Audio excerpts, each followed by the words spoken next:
cool. Like I said, I started that B-side level too. And I was just like, Oh yeah. I got through the first screen,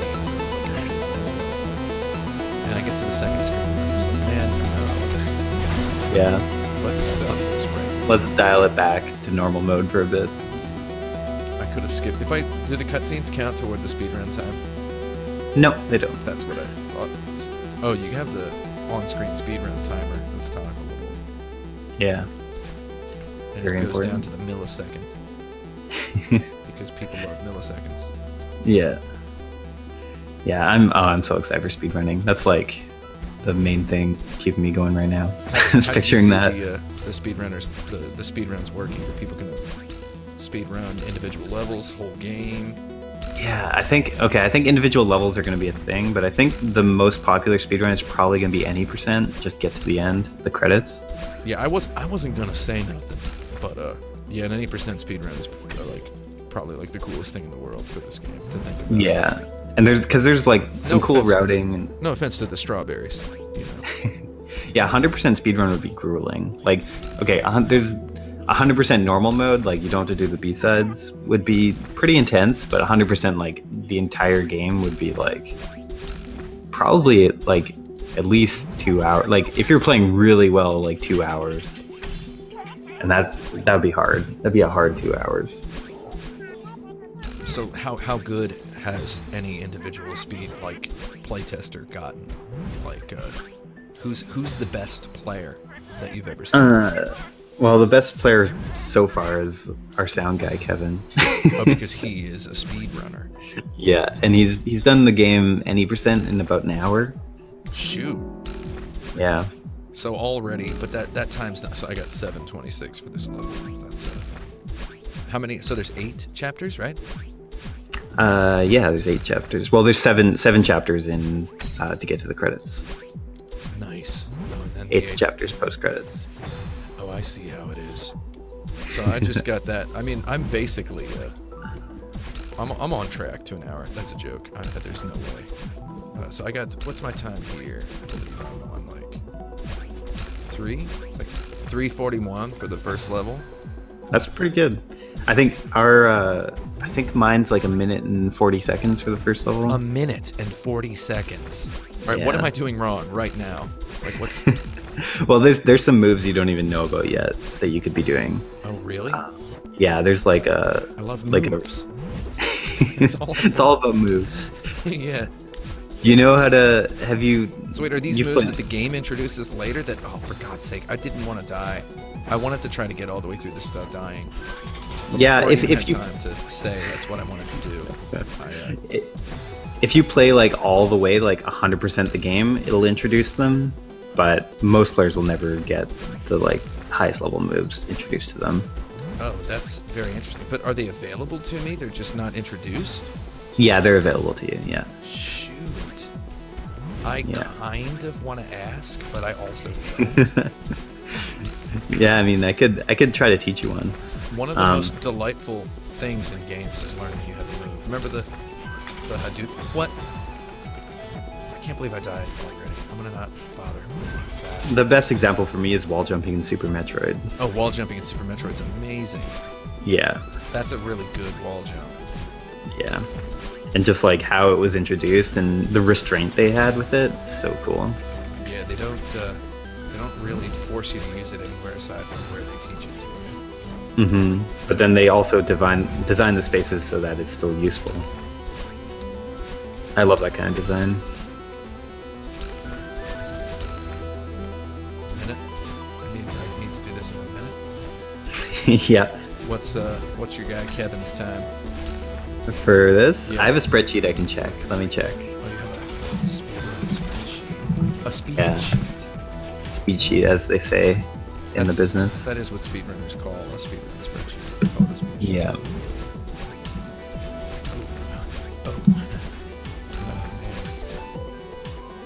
I'm not beach Okay. ready. I'm not beach. Oh my god. I'm not beach ready. I was almost. I couldn't believe that. So we have a few speedrunners in our beta as well. So among like all of us, Kevin is the fastest right now. He's at 1:20.478 for this area, this chapter. Okay. Celeste. Yeah.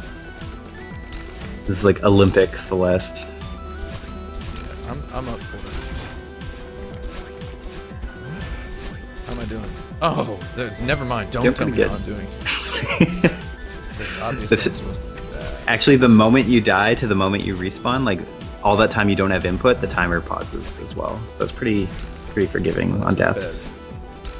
You only lose the time of like the actual time you spent in the level. I can't believe what I just did. I can't believe what I just did. Again. One thing I'm curious about is whether speedruns will use real time or game time. Because game time is pretty generous, as I just said. Like, yeah. Real time also like has load times and stuff. There's not many loads in this game, but there's a little bit. Could add some milliseconds. Oh my god. I've lost it now. I had a decent rhythm. Yeah. And it's all about endurance. I am you have to doing keep the morale. completely wrong thing. Like I'm just not doing the right thing. What is wrong with me? The pressure.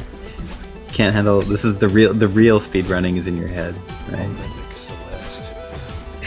Ever since you brought the idea of the Olympics into it, I'm just like, I'm gonna be real. How am I not doing this? What is wrong with me? I mean, man, you get sad. You fail so much, and then you just start getting sad about it, right? Mm-hmm. That's the real speed running, is the keeping your morale up in the face of adversity, right? In the face of. I've done this. I've done this level. I just did this like a couple minutes ago. How am I feeling? Oh, so here's the thing that I know is that the diagonal dash is further than the regular dash. Yeah. That took me a while to figure out. The quirk of the controls. I can't believe there's moves I don't know. I can't believe I'm going into a video game with there just being moves I don't know. Yeah, it's almost like insulting that the game hasn't told you everything, right? Like, what's it hiding from you? Yeah, why isn't it just telling me stuff? Yeah. Every 30 seconds. I'm gonna skip the cutscene for maximum speed run. Yeah. No, you said that doesn't count. So if people use that's three. It was longer. That was longer than your best? I tried, yeah. My best was 341. Wow. So all I did was add to the death count. I can't believe that. I gotta say, replaying these chapters is really fun. Cool. I mean, these levels are just they're just so pleasant. IGN posted a video today that was like the first 9 minutes of Celeste. And it's just this level. And I was like, it's not 9 minutes, bro. is what I was saying. So, it'd be awesome if IGN posted the first 9 minutes of Celeste and it was like the best speedrunner in the world, like just blasting through like half the game. Yeah, that would, how would that feel? It would feel pretty weird, but I don't know. It would be funny enough that I think I would have to just accept it. Power buried there. Or do I? Okay. We're doing a better speed. Again, I didn't mean to say speed run. I jinx it as soon as I say I'm doing a speed run. See? That was my first step. Yeah. It's not just a watch, it's a symbol. Mm-hmm. It's very, very Bioshock. I'm getting environmental storytelling. Oh yeah. I'm just kidding. I don't want to talk about Bioshock. Have you ever? Actually, this is maybe discredits me as like a game person, but I've never played BioShock. Oh well. More like Bioschlock. Oh, no. Let's put it that way, okay? I don't like Bioshock. I mean, I don't demand that my friends also dislike it. You know, I don't care. Right. I mean, Yeah, I don't really have an opinion on BioShock. I've heard a lot about it. People talk about it a lot. I don't mind if my friends like it, but I wouldn't marry someone who likes it. Does that make sense? That makes sense. Yeah. I don't know if I would marry someone who is like really into it. What if they just kind of liked it? If they played it, no candy Yeah. for me. Right. They have to be completely just like. It's like, no, I'm sorry. I can't do this. Can I see your? This is where I lost my morale last time, isn't it? Yeah, this is where it all fell apart. And that's So if you were about to marry someone and then you learned on your wedding day that they had played BioShock, what would happen? shoot. Okay. How is this happening to me? All I have to do is not jump. What would I do? I would get on Expedia.com and buy a plane ticket to the nearest place where they don't like BioShock. That's what I would do. Okay. I would ditch. I would ditch on my own wedding. Wow. Okay. What's my problem? You ever looked yourself in the eye in the mirror and said, "What's my problem?" Well, that's what I'm doing as soon as I'm done with this. No. Oh no. My friend ran out of her. Oh boost. no. I tried to boost instead of doing the momentum. Yeah. My friend. I think you're still gonna make it. I think it's still gonna be faster. Yeah. I like to call video game characters that I'm controlling my friend. I didn't mean to let. I believe that's exclusive information. I've never revealed that to anyone outside of Wow. you know. When I'm sitting and playing a game by myself, I would say to the character, "Come on, my friend. Good job, my friend." Well, I like that. I want Yeah. to say my friend is low on health.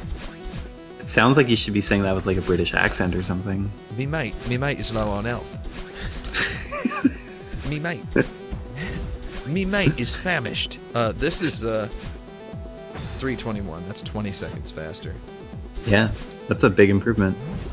God, I'm hearing about this time. What's his time? 4 seconds? How can I do that? 1:20. 1 minute 20. 1:20. That's pretty much 4 seconds compared to my time. I wanted to play. I guess I'm just having a good time playing this game. I've died 549 times in my main quest, so. That sounds about right. It's a lot of times to die, man. Yeah. But you have to be proud of your death count, remember? Yeah, I'm proud of having failed 549 times. In real life, I've only failed once.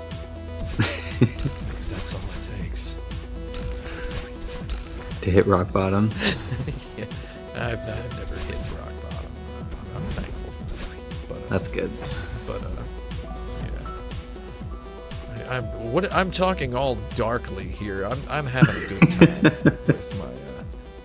with my life. Well, this game does kind of have like a dark tone. I mean, it also is very like, it has lightness too, but it's kind of a somber tone sometimes. It has a real wintry soul to it. Mm-hmm. Yeah. The tradition of Canadian art. I thought. So what's everything about Canada? What are the main art motifs of Canada? You got moose, right? Yeah, you got cold. Cold. You got death in the winter when everyone's starving. There are a lot of castles in Canada. Yeah, that's very true to real life. What about the Grand Budapest Hotel? Is that Canada? That's definitely in Canada. Is that what this hotel is supposed to look like? Kinda. It's our inspirations. That was definitely an inspiration, and the bathhouse from Spirited Away was an inspiration as well. Oh yeah, that's a big pink thing. Which were either of those inspired by the Royal Hawaiian Hotel in Hawaii, the Pink Lady, as it's called? I've never heard of that. The White House of the West. Franklin Delano Roosevelt stayed there during World War II. Huh.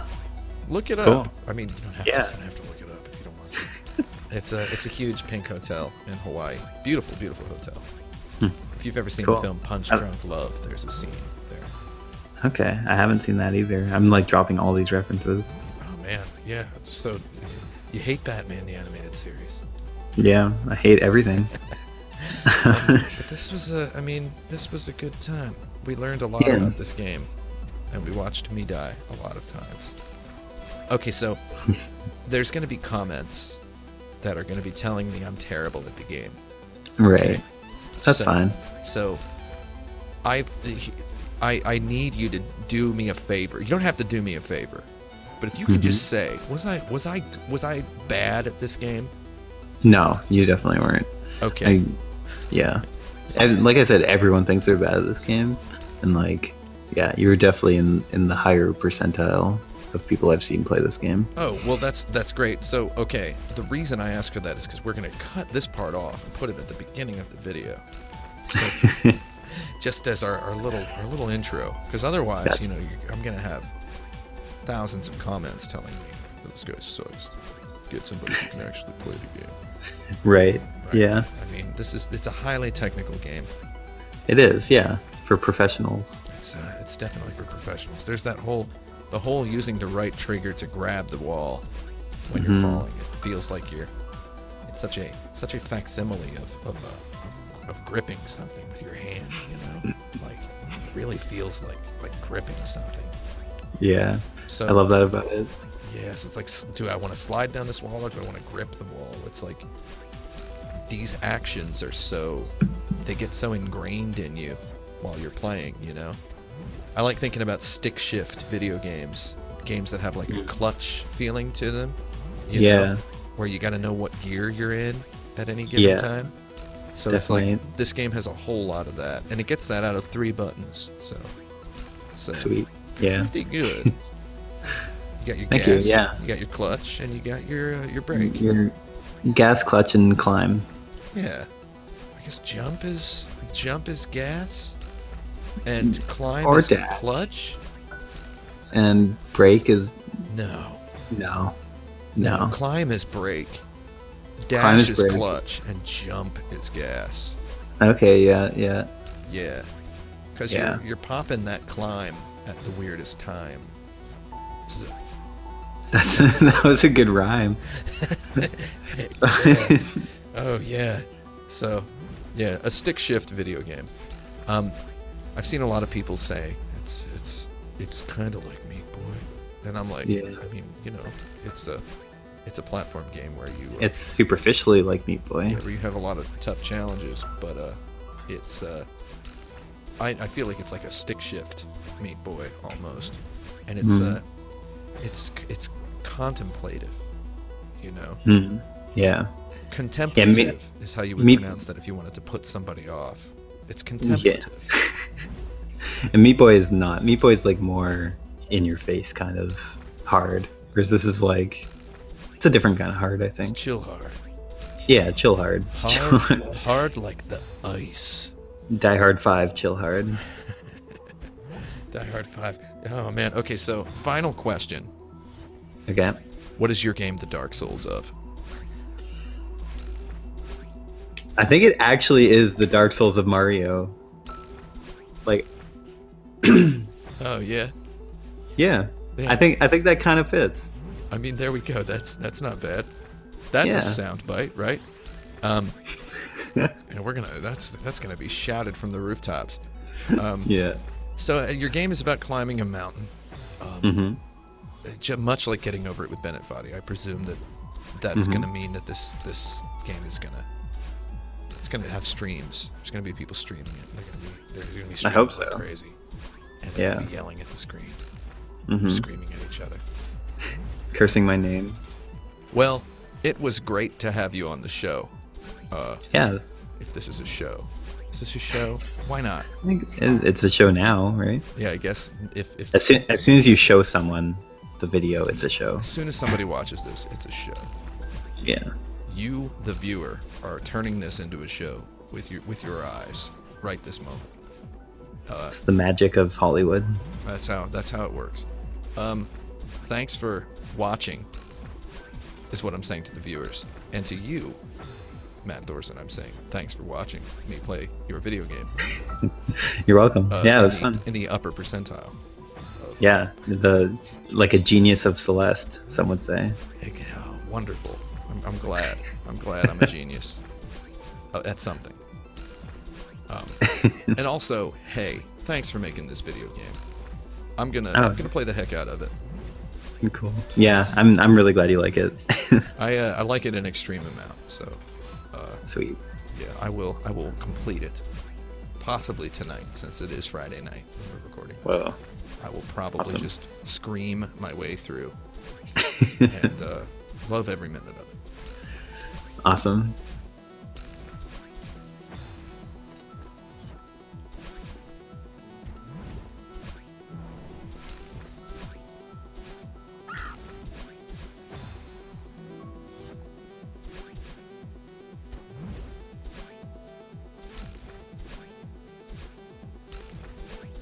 Yeah, you were definitely in the higher percentile.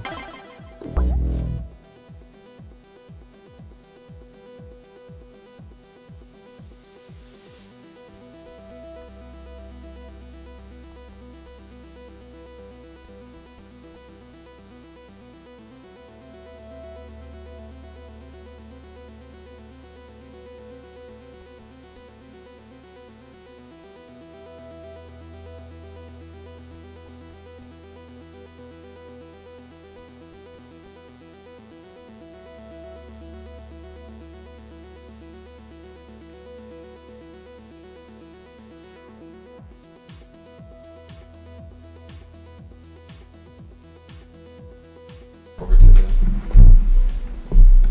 Yeah. There you go. Do you want to tweet it? Yeah, I'll tweet it. I'm gonna take my...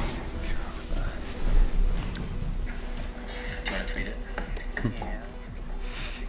Yeah. Okay, cool. Hey everyone. We are live streaming to the internet. Future is now.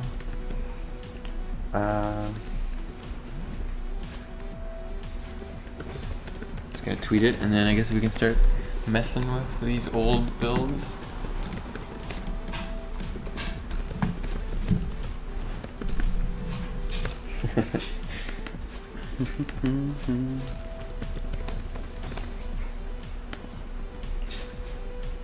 So yeah, we're just gonna like play through basically a bunch of them in order, I think. I compiled a bunch of different builds of Celeste last night. I went through our old version control and just like jumped around to different dates and compiled different versions. And I haven't played them too much, just made sure they ran so that they don't crash. So yeah, we'll see what we remember as we go. I'm gonna close this window. That's for trucks from Giant trucks. Hey everyone. Cool to see all the people here. I guess tell us if the sound doesn't work or is not loud enough or whatever. Yeah, or whatever. Yeah. And otherwise, yeah, I guess we can start. We'll start with the first one in a second. And this is like from 2016, March 2016, which would be like probably 2 months after it was started. Yeah, this is pretty quick. After we decided, at first we were just gonna make it like I don't know, like 100 levels or something. Yeah. And we're just gonna expand the Pico 8 one. I don't know. Yeah, you can launch it. Cool. I don't know if we were full-time working on it yet. I don't really think we were. No, I think I was working on it just because I had nothing better to do. But I think you were still working on Skytorn at this point. Yeah. And Pedro and Amora weren't on it yet, I don't think. So this one also doesn't have any sound, but the next ones do, I think. Yeah. This is Noel drew the original character sprite. Yeah, so this was before Pedro and Amora started working on the game. So it was just all my art with Matt's levels and coding and stuff. The car's just on a cliff. Yeah. This is the lovely car. She drove up a mountain to get here already. And like I think at the beginning we had like the intro is like pretty similar to how it is in the final game. Yeah, we actually made this in God. order at the start. Well, we made the entire game in order, I guess, for the most part. But like even the tutorial we made first. In this one, the climbing is like really janky and doesn't like work. Like she doesn't go over corners really, and she faces the wrong way. I think I had just added climbing at this point, and it was pretty rough. You couldn't climb from the ground. You can't climb from here. You have to jump. And if I don't hold the direction afterwards, she just kind of falls. Oh, right. Because Yeah, she doesn't automatically like hop over the ledge. she doesn't Yeah, that hop took a over the while ledge. to get in. And this, I remember this was originally here because you wanted to show like how long it took to climb Yeah, your stamina ran out like really fast. incredibly fast at first. And like, yeah, trying to climb that. Yeah, that was there to show you that your stamina ran out. But then eventually we like made the stamina like double as much or something. I can also dash in this version in the prologue, and I think that's just because this is like really the only level so far. So Yeah. there wasn't the thought of like a tutorial yet. I think we hadn't decided how we were going to introduce the dash yet. Yeah, yeah. Or maybe because this version does have the bridge, so it's like, I don't know, like you have to dash to get across the bridge still. Yeah, yeah, and the climb has no animation. There's no climb animation at all. And these are my first sprites for Madeline and the Granny character. Yeah. Pedro redid them eventually. Yeah, Pedro did way better versions later, and a more added awesome portraits that are not here at all yet. Yeah. Yeah, one thing that this really shows is how much the portraits and the voice sound effects add to Yeah. the dialogue. Because it just seems kind of lifeless without them. It's hard to picture the like the emotions and that they're saying. Yeah.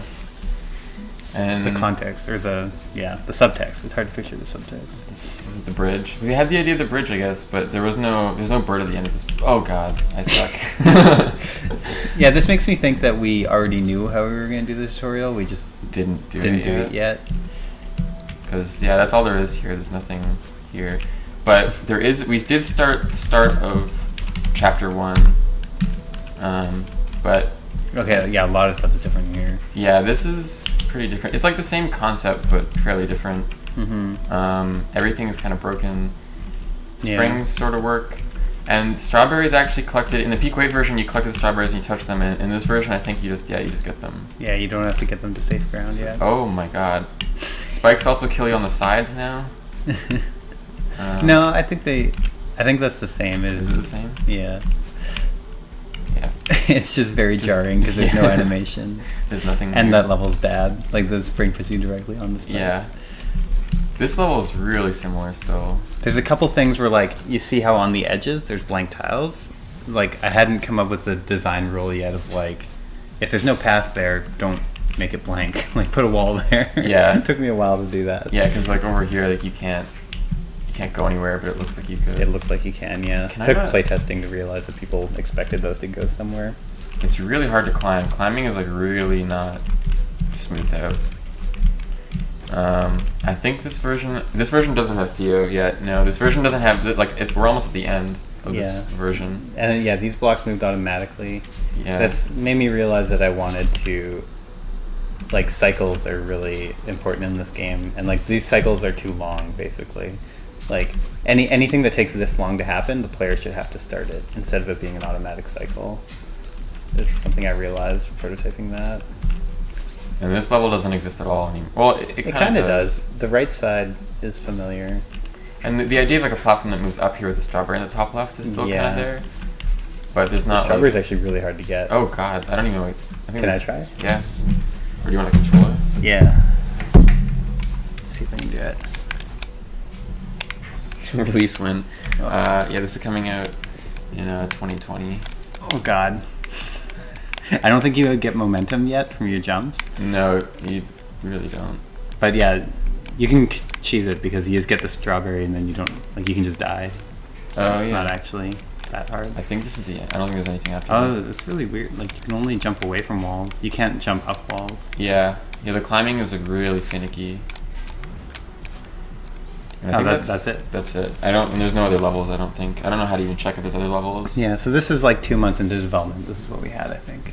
Right? Yeah. Yeah, I think this is pretty much 2 months. Yeah. I don't think either of us were really full time on it. I think Matt was kind of doing it in his spare time, and I was doing art like when I Yeah. had time as well. Yeah, I was just kind of tinkering with it. There wasn't really Just a lot. figuring out what the game is, what your basic moves are, and yeah, the groundwork's there. Yeah. The tutorial section is surprisingly fleshed out.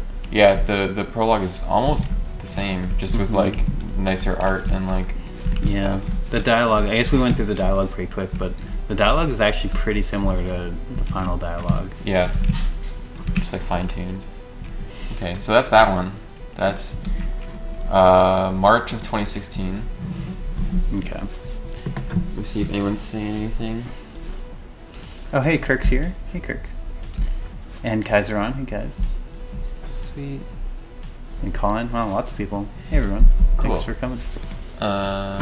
Okay, so next one is this. Is the 6th month June? I don't know. I don't know. It's one of the months. I had to say them in order to figure out what the 6th one is. June, probably? Yeah, it's probably June.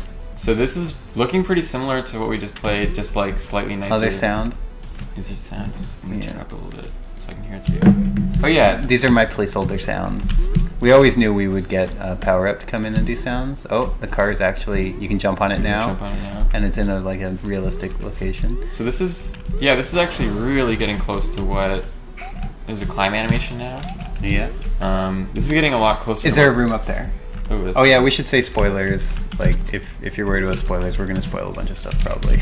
Yeah, I think we're going to go through the whole game pretty much. So there's going to be, oops, a lot of. Yeah.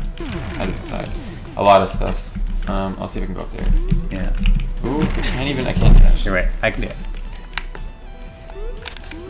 My controller.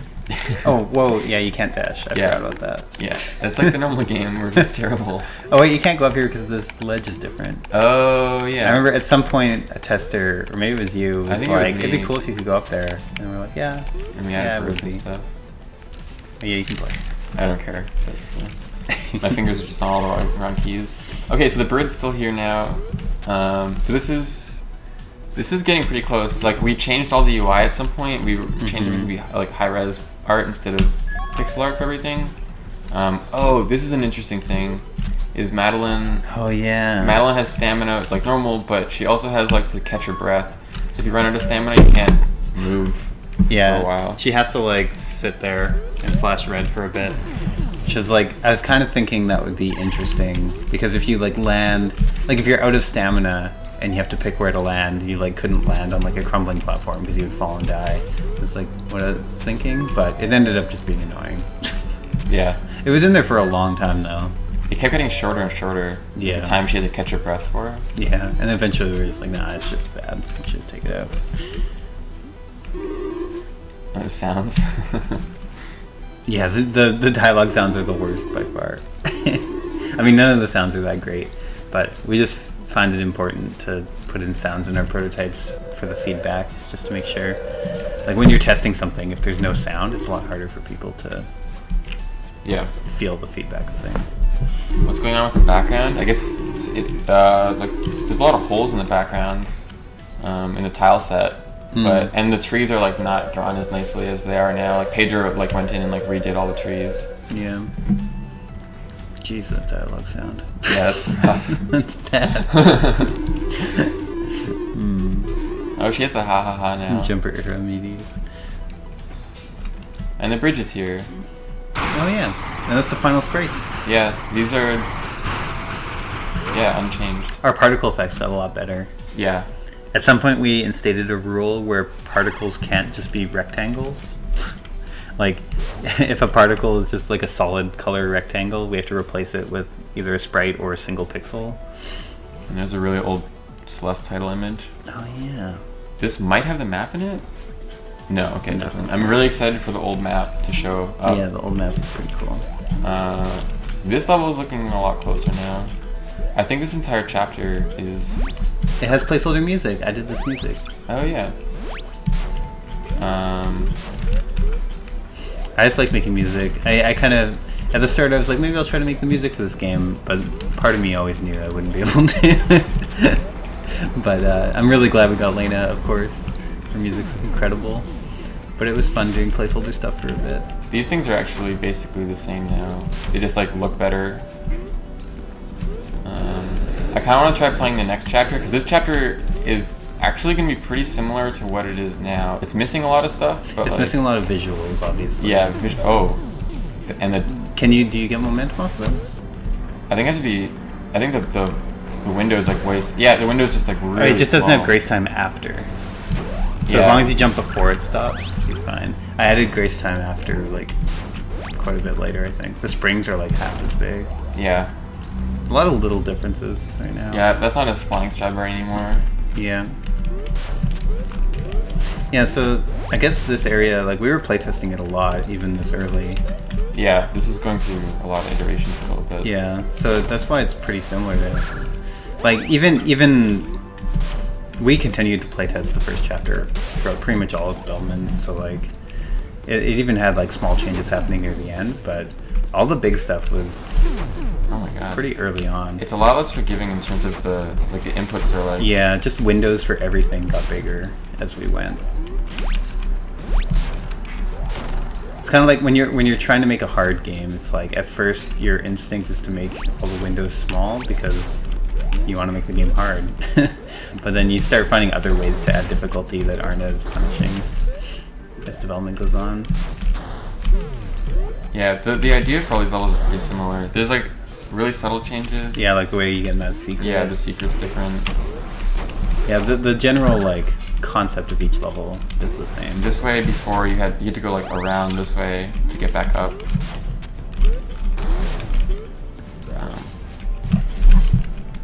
What was the question? Did you use some code from Towerfall for Celeste? Yeah. Kind of. I mean, not the actual game code. Yeah, we use like concepts, like the physics are programmed in the same way, and like the engine that the game is kind of built on is the same. Oh yeah, yeah. It has some heavy rewrites in it, but yeah. I remember rewriting a bunch of it in an airport for some reason. I don't know why. It's an interesting memory. Yeah. This is definitely gonna be different over here because we didn't have the idea of the cassette tapes until really late. Actually. Yeah. Like this is spoilers. I forget. Yet, but I always forget how late the cassette tapes came in. Yeah. Like here, this is actually interesting because we had these things. We didn't know what they were yet, but you had to get all of them. They're the same as the strawberry seeds that are in the game now. Get all of them, you get a strawberry. We actually took those out. We removed them from the game, and then we put them back in right at the end. We actually put them back in first as the way to get the cassette tape. So originally to get the cassette tape, you had to collect a bunch of music notes, and then it would get the cassette tape. And then we got rid of that again and added back in the strawberry seeds. I'm going to catch up on chat a little bit here. Slow down a little bit. So, Amora is asking if we have any of the 3D cube behind the ruins builds. Oh, man. Also, look at that animation right now. Thank you. I put a lot of work into that animation. I don't know if I have the 3D one. We'll see it in the later one. I don't think it's in this one, but it might be in the next one. That was when we were still figuring out the story and like, it had more Fez vibes. Yeah, I'll see if I have the 3D cube because that would be really cool. How long did it take us to make the sprites? Asked CS Extreme. So these original sprites, it didn't take me too long. I mean, there's not a lot of sprites overall yet even made. Like there's the snow tiles, which probably took honestly like half an hour, and then there's like Madeline, which probably took me like I probably added her like a few animations every day for a few days. And then Pedro later came in and redid all of Madeline's animations with like way better ones, and he spent a long time on them. Like the new ones are like a lot more time consuming to make just because they're way better, more detailed and stuff. Yeah. Is Madeline's hair movement the same as the White Archer hair in Towerfall? No, it's not. Noel coded this hair movement, and I coded the White Archer hair, and this one's better, I think. The White Archer hair is, I don't know, they're different problems, different solutions. Yeah. The lighting's totally glitchy in this version. It's like glitching all over the place. The lighting got recoded so many times. Yeah. Let's see. Lena nailed it with the music. Yep, she absolutely did. Can you hyper? No, I don't think so. Yeah, try it. You can duck. Oh. Nope, I don't think you can. That wasn't actually that late in development, but it wasn't this early. Can you dash and jump? Oh, you can. You can do that. You can super jump. Yeah. Okay. You can't hyper jump. Yeah, it took I always knew that we were gonna do something like that. I just wanted, the physics are still very rough. Like, they have the general gist of it, but there's still a lot of stuff that needs to happen before I could add that. Is my name written with other dots? Yeah, my name's just Noel, not Noel, but I don't really mind if people say that they're one. It's not like a huge deal to me. Was there an early version of the overworld map? There was in a later build. We'll get to that in a bit. Yeah, the overworld. We're gonna see overworld. It's gonna be awesome. Yeah. Do you know the traffic light blocks are gonna be going to be traffic lights at the time. No. No. Those came in. I think Pedro was drawing traffic lights for the city, and we're like, those look really cool, like as props. And then we kind of like that vibe, and like let's add lights to the actual blocks because that kind of like fits the theme and also describes. They looked exactly like they do in the final game for a while, except without the traffic lights, just the gears, like this like actually. This is what they with a looked better like border for like a really long time. Mm-hmm. This is pretty close. All it's missing is the lights, a better border, and like sparks on the cogs when they turn. Yeah, there was a time when I thought that they should just look like exactly like this because I thought this is like really cool and it turns green and you can tell what's happening. But yeah, we added more, made it a lot better. Yeah. Why cassettes? I think cassettes came when we named them. Yeah, so it was originally, we called it hard mode levels, and then we changed it to remix mode. And then with remix mode, it started to make sense to do cassettes. And then we eventually changed it to B-sides, and then cassettes really made sense. And then we also had remix songs for every single B-side, so it was kind of cool for it to fit like the music and the game. Yeah, the fact that we had new music for each one, made it make sense to do a music theme. Artag asks how we do the 2D lighting, and I actually have an article written about how I changed the lighting from what it currently is in this game to how it is in the final game, and I'll link the article later, but I have like a Medium post. I'll find it after the stream. Yeah. Oh, and about the cassettes too, I think we were looking, because the game is set in like real life and like modern. Cassettes aren't really a modern thing, but like just mixtapes and stuff just fits the vibe of the game to us. Like, I don't know, something about it. I'm gonna jump to the second chapter. Yeah, I think that's a good idea. Why is the first zone an old and desolate city? Was it to give the theme of forgotten or aloneness? Yeah, I think one thing I was thinking with Forsaken City was how Madeline feels isolated. Is just, I don't know, like, it feels like her character, she feels isolated by society and like isolates herself from society and stuff. So being in a city and feeling alone just feels like the right thing for her at this point in her life. Do you think it would be much easier to develop Celeste on a game engine such as Unity? I don't think so. I'm really glad we made our own engine. Yeah, it was for especially like a 2D game, just coding our own stuff. Like we both been making games for a long time too, so coding our own little framework and coding our own little like level editor for it was fairly easy for us to do. Like it wasn't too much work. And the upside is it just made us be able to do whatever we wanted really easily. Yeah. What date is this build from? It's from June of 2016? Yeah, June 2016. So this is a few months into development. Yeah. We'll have more builds after this one too that go further. Yeah. How does the connection between scenes work?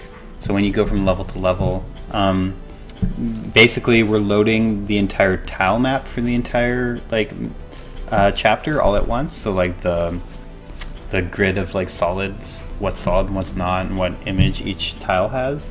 But all the the entities, like the springs and the strawberries and stuff, are only loaded for the currently loaded room. And then we just load stuff as we go between them. Yeah. And also in this version, it didn't have an overworld, so this version would you just play the levels one after the other. So you do the prologue, and then after you beat the prologue, it goes right into the chapter 1, and then chapter 2. Actually, this is what it worked without.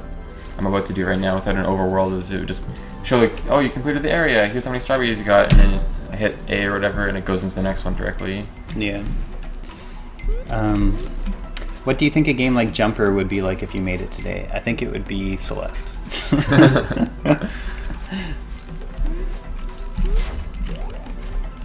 Okay. Yeah, that concept was pretty early on in this chapter. I think this is, if I'm remembering correctly, this isn't the first version of this chapter. Yeah, this is slightly later. Like, the very first version of this chapter was only the chase, only the boss fight. And then adding all the stuff before it came after. So I think. Oh, so you can jump up walls now in this version, right? Yes, you can jump up walls, but it's actually finicky because you can't. It doesn't feel like you can do it a lot of times. Yeah, there's less stamina. Just like a lot less stamina. Yeah. You still have that like waiting on the ground thing, or if I run out, I have to like sit on the ground for a while. Did we roll our own solution for tile maps or use something like tiled? We have our own editor called Ogmo Editor. Ogmo Editor 2 is public. We have Ogmo Editor 3, which is just internal right now. We always meant to release it, but we never got around to finishing it. How important is art and story in the early stages of the game? Not very important, honestly. Depends on the game, obviously. Yeah, well, for this game, not very.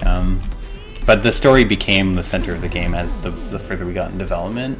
It became clear that everything was based on the story. But at this point, we just didn't even know there was going to be. Like, we knew we wanted a story, but we didn't know how deep it would go, or like, yeah. We had feelings. We didn't have like a concrete, like, this is what happens. We just had like, this is how it feels. Yeah. And then that became the story. And a lot of it was like Matt was prototyping kind of levels really early on, and then everyone would come in after and kind of contribute to making the level actually feel like a finished piece. Like right now, it's just the level is actually fairly similar right now, even to what it was in the final game. There's a lot of like tweaking and fine tuning, but like mechanically, it's fairly similar. Mm-hmm. And no, you can't. Someone's asking. Grant Flo is asking if you can jump out of the dream blocks. No, you can't. You can't in this version. No, I think that was added when I started designing the B-sides, and I wanted another like technique involved. This idea was pretty early, actually. Still. Will we play around with the level editor for a moment? We could do that. I don't know if it's on this PC. Yeah, I can get it onto this computer if you want. Okay. Yeah, we can do that later. Any chance of a new Give Up Robot? No, sorry. I don't own the rights to Give Up Robot.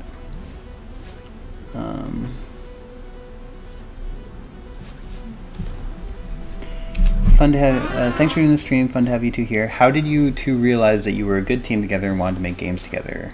Levy Bostonian. We've known each other for like 8 years or something. Yeah. I mean, we've lived together even before we worked together. So, yeah. I don't know, it just seemed... I mean, we did the prototype, the Pico 8 prototype. Yeah. And that made it pretty clear. And we've made stuff in the past together before, like... I remember at GDC we made stuff together a few times. Oh, yeah. Didn't really go anywhere. We made like a Money Seas multiplayer thing. Yeah. One year at GDC. That was cool.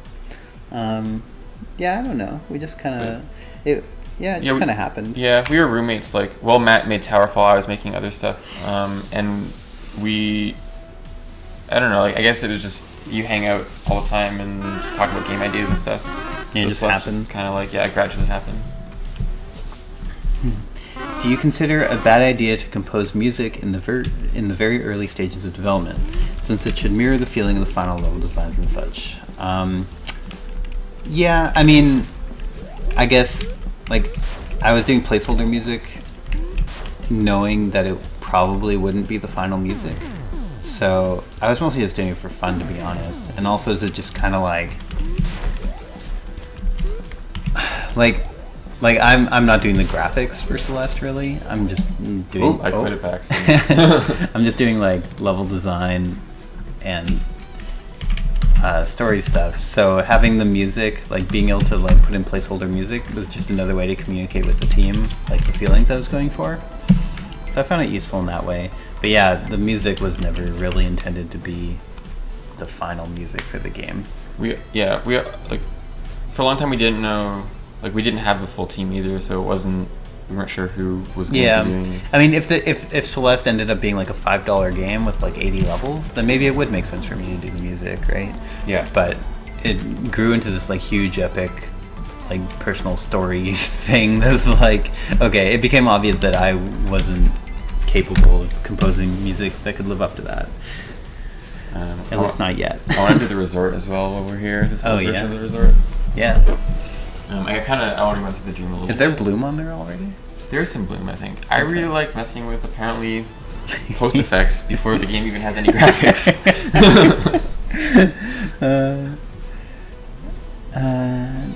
How much inspiration did you overall take from Smash Bros. Melee? I know you talk about that game sometimes. For Celeste, not really much, to be honest. I think... I don't know. Madeline's Dash has some flavors of Fox's Up B in there, I guess. But, like, yeah, no, much more for Towerfall than for Celeste.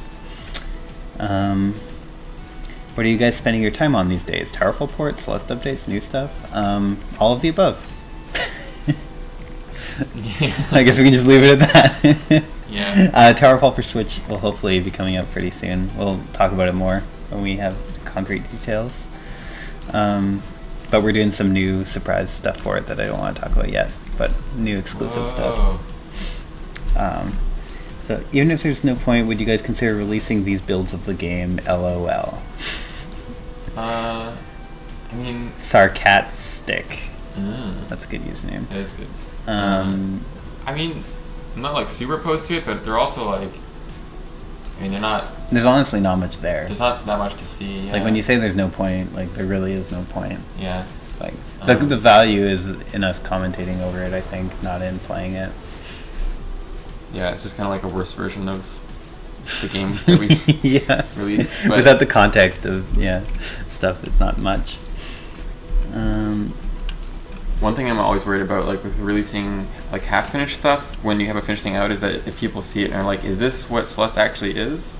And it's like, no, the actual game that we've released is like it's confusing. A lot better. We worried about that a lot with the Pico 8 version 2, actually, having that out and being like that being confusing for people, but it thankfully didn't end up really being a problem. It was fine, yeah.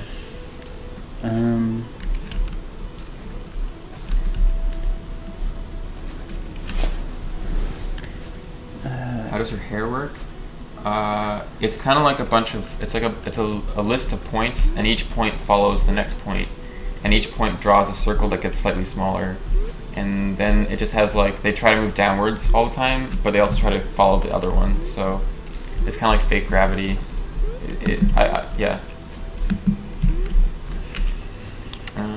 Have you considered adding a Celeste level editor to the game? Yeah, we've considered that. We're still thinking about it. We're not sure if we're going to do it or not yet.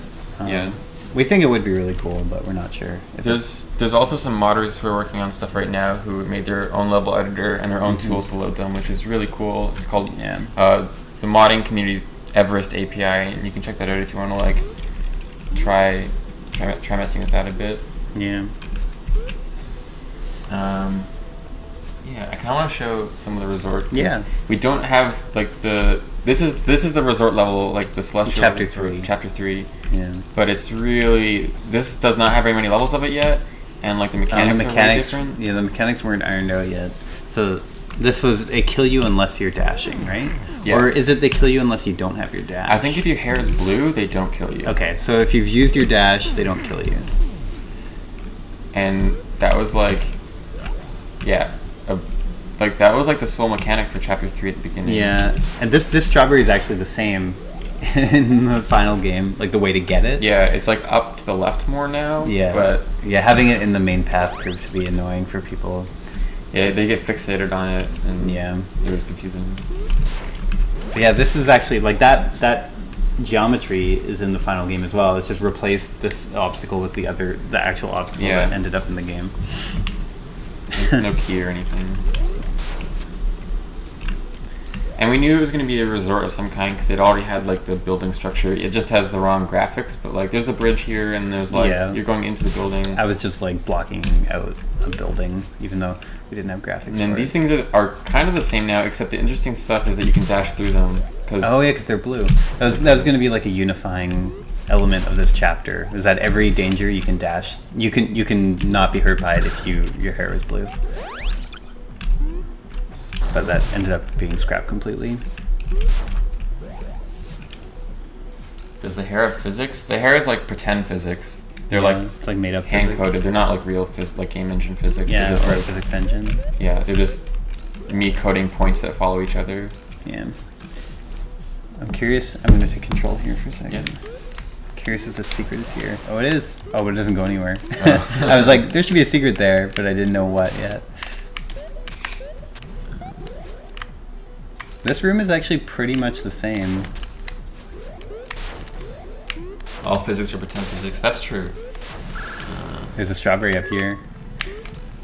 Oh, no. That's gone now. It's not there anymore. The key's there. So we did have the concept of keys. Yeah. I think that was pretty... At what point of development did you decide the name for the game? We decided the name of the game, I think, on like day 3 or 4. Of Pico 8. Of the Pico 8 one. Yeah. The Peakaway one was originally called just Everest because we knew it was about climbing a mountain, so we just had to have a name. Mm-hmm. And then eventually we decided, like 4 days into it or 3 days into it, we named it Celeste. Yeah. At what point in development did you come up with assist mode? That was fairly late in development, actually. Assist mode was probably like the last 4 or 5 months. Yeah, I remember the team bringing it up with me a lot as like the designer, being like, maybe we should do something for players who aren't as good, and I would always kind of brush it off, and then eventually it stuck. So thank you to the team, everyone, for that. Okay. Also, hey friends. Oh yeah. Hey Gabby. And Zach. Okay. Oh, these spikes are different. Do you think a game like Celeste can be developed as a side project, or does it require full-time work? I think, yeah, Celeste had to be a full-time, like it would have taken so long. Yeah. We worked way too long, like way too much on it. I think there's a version of Celeste that could be done as a part-time project. I mean, full Celeste could be as well, but it would take like 10 years. Yeah, it would be like an Owlboy scenario. But we worked on this game full-time for over a year, with like multiple people full-time on it. But I think, you know, we could have just kept it a part-time project, but it would have ended up a lot smaller or taken us like a lot longer. Yeah. That's kind of the trade-off. Oh, these are a lot different. Yeah, so they all come out. And they come out Oh, they go based back on in time. too. And they come out based on time. So in the full game, only the ones you touch come out, and they come out after you leave, and then they stay out forever. This strawberry is the same kind of the same. In the final game, that actually leads to another room, which has a challenge with the strawberry. How did we end up working with Pedro and Amora? Well, you were working with them on Towerfall. Yeah, I was introduced to them by Chevy Ray. Showed me their work on. I can't remember no, it was their game after out there somewhere. Oh, Dark yeah. Dungeons of Doom. I'm getting it wrong. It's DDD is the acronym. I remember that. And it was on Ouya, and we had just got our Ouya from Ouya because we were going to do Towerfall for Ouya. And yeah. Oh my god, this level's really hard. There was a question I want to address. Yeah, Deep Dungeons of Doom. Yeah, Deep Dungeons of Doom. Sweet. I got it right. Yes. There was a question up here I wanted to address, but now I can't find it.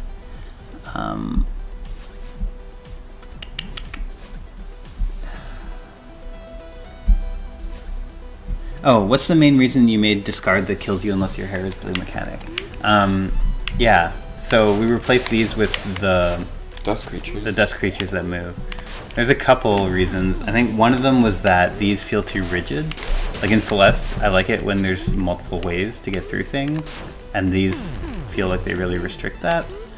And then also the dust creatures, I felt they fit the metaphor better. Like once we knew about Mr. Oshiro, like we had no concept of Mr. Oshiro being in this hotel yet, or what Madeline was even doing in the hotel. But once we knew Mr. Oshiro was the focus of the hotel, it made more sense to have the dust creatures because they represent his anxiety. And then the way the dust creatures work on cycles is like, I don't know, that metaphor to us just fits really well with dealing with someone else's anxiety and trying to help them, is you have to like fit in these cycles. Hyper dashing isn't in this build. No. Too early. Where did the idea of having Theo come from? Theo is like a foil to Madeline.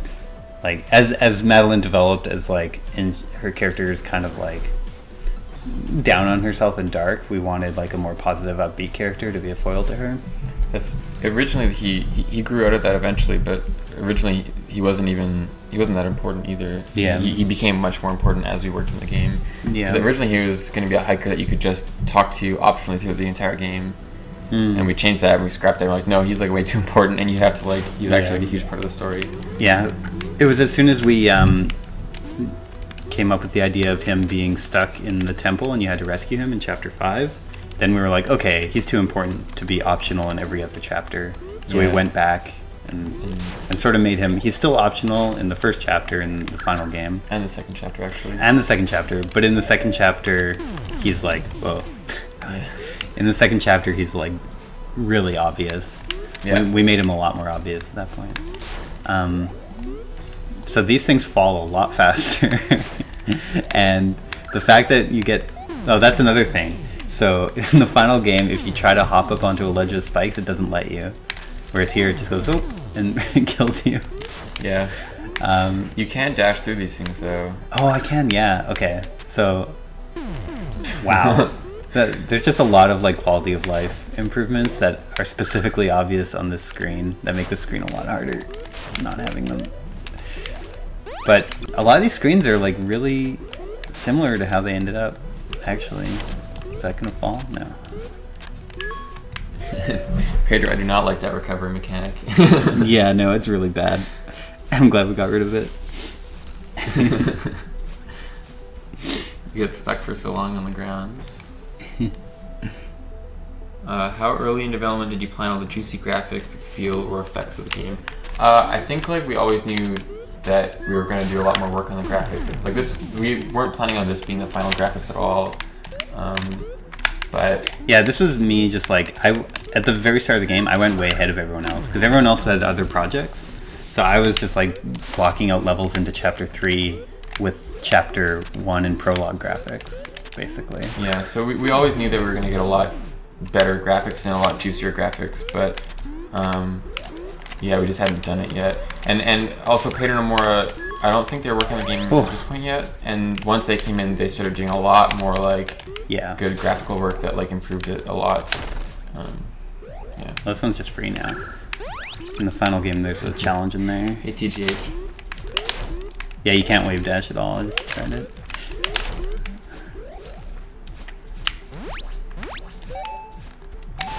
Oh man, this is actually a lot harder than in the final game.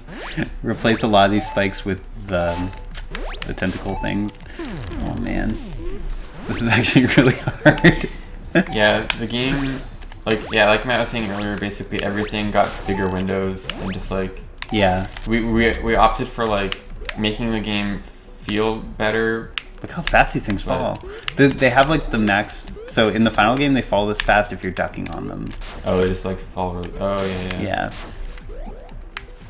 Yeah, this level structure is really similar. That key took a long time to start following you. Oh my god. I did this thing with these crystals for a long time where if you're inside of them and they dash, they won't give them to you. Oh, yeah. And it just like is brutal. Also, the crystal sprites are huge. I remember actually making these crystal sprites and then you telling me these should definitely be smaller, and I was super against it for some reason for like a while, and now they look just absolutely gigantic. They're like as big as her. Yeah. So here I was thinking there was going to be a boss actually in the middle of the resort. But we had no concept of Oshiro. We were thinking maybe there would be like an Oshiro-like character, but it would be like an angry spirit that's like a guardian of the hotel, maybe. Yeah, TGH, this is what chapter 3 turned into, but this is as much as we had at this point. Yeah.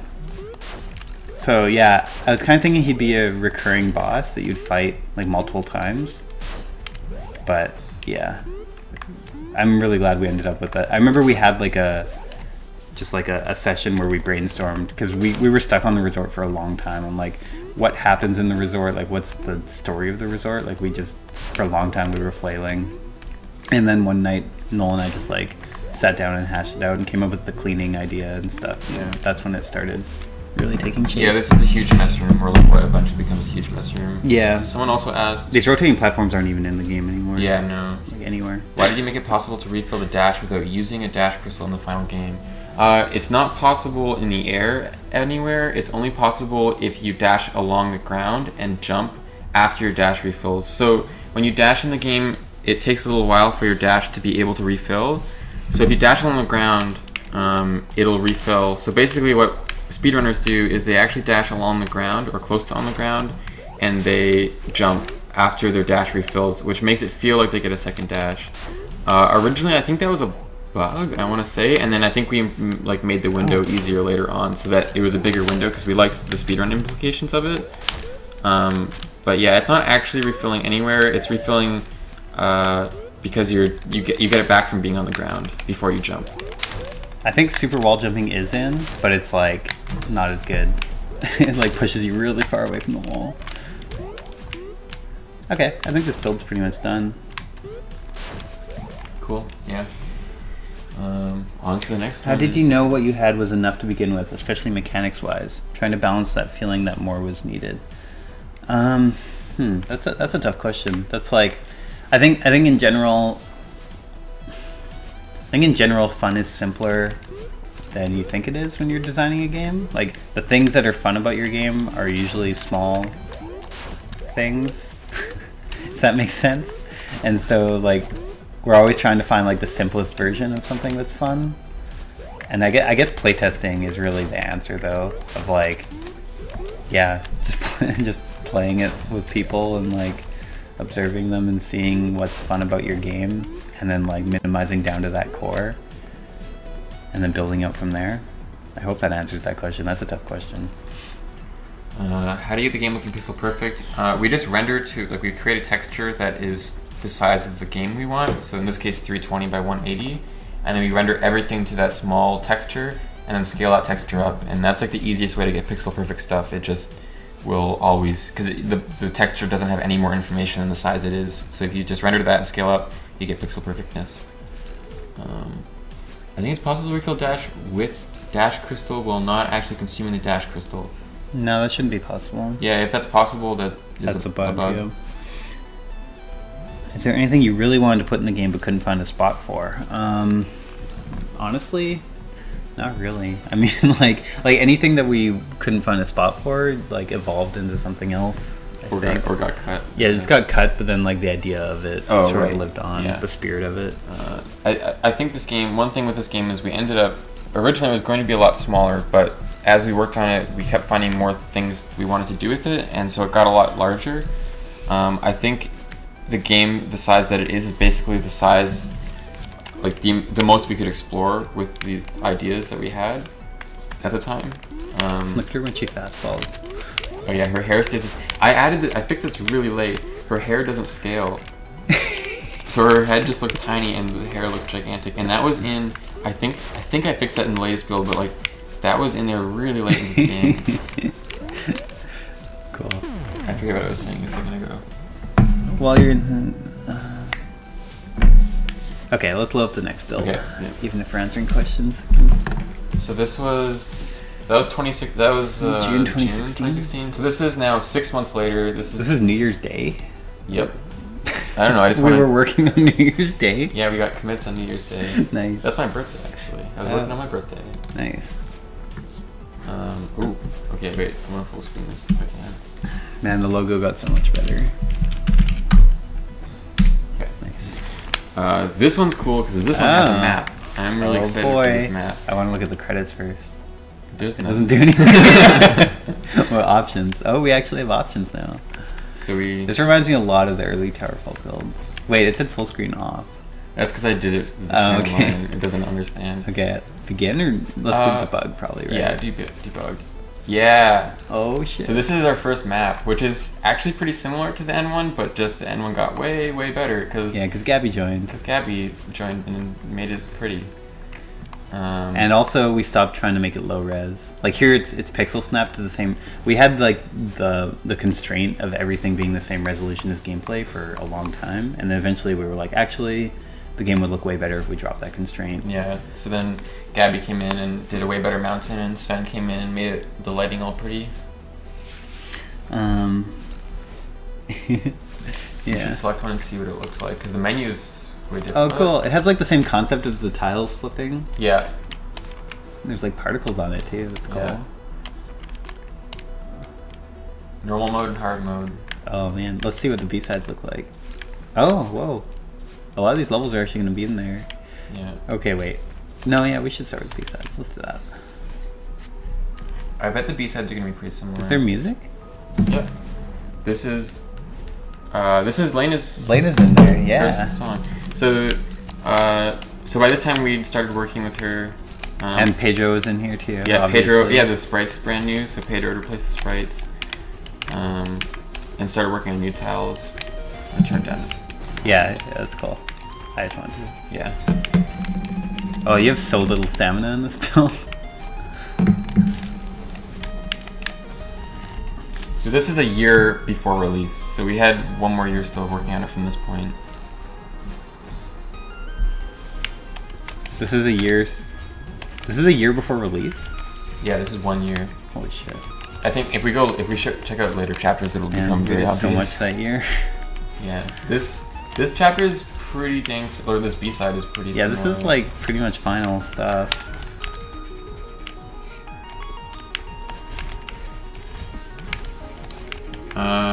How did we do this? Moving wires? Did I see that right?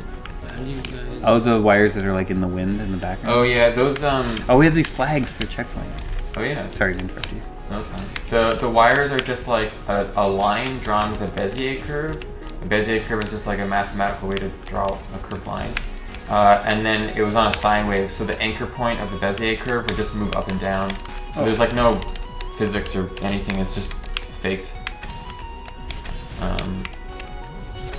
This chapter... We also have like the distortion map in there now. Like when you dash, you can see that ripple effect. Oh yeah. That was we toned it down later.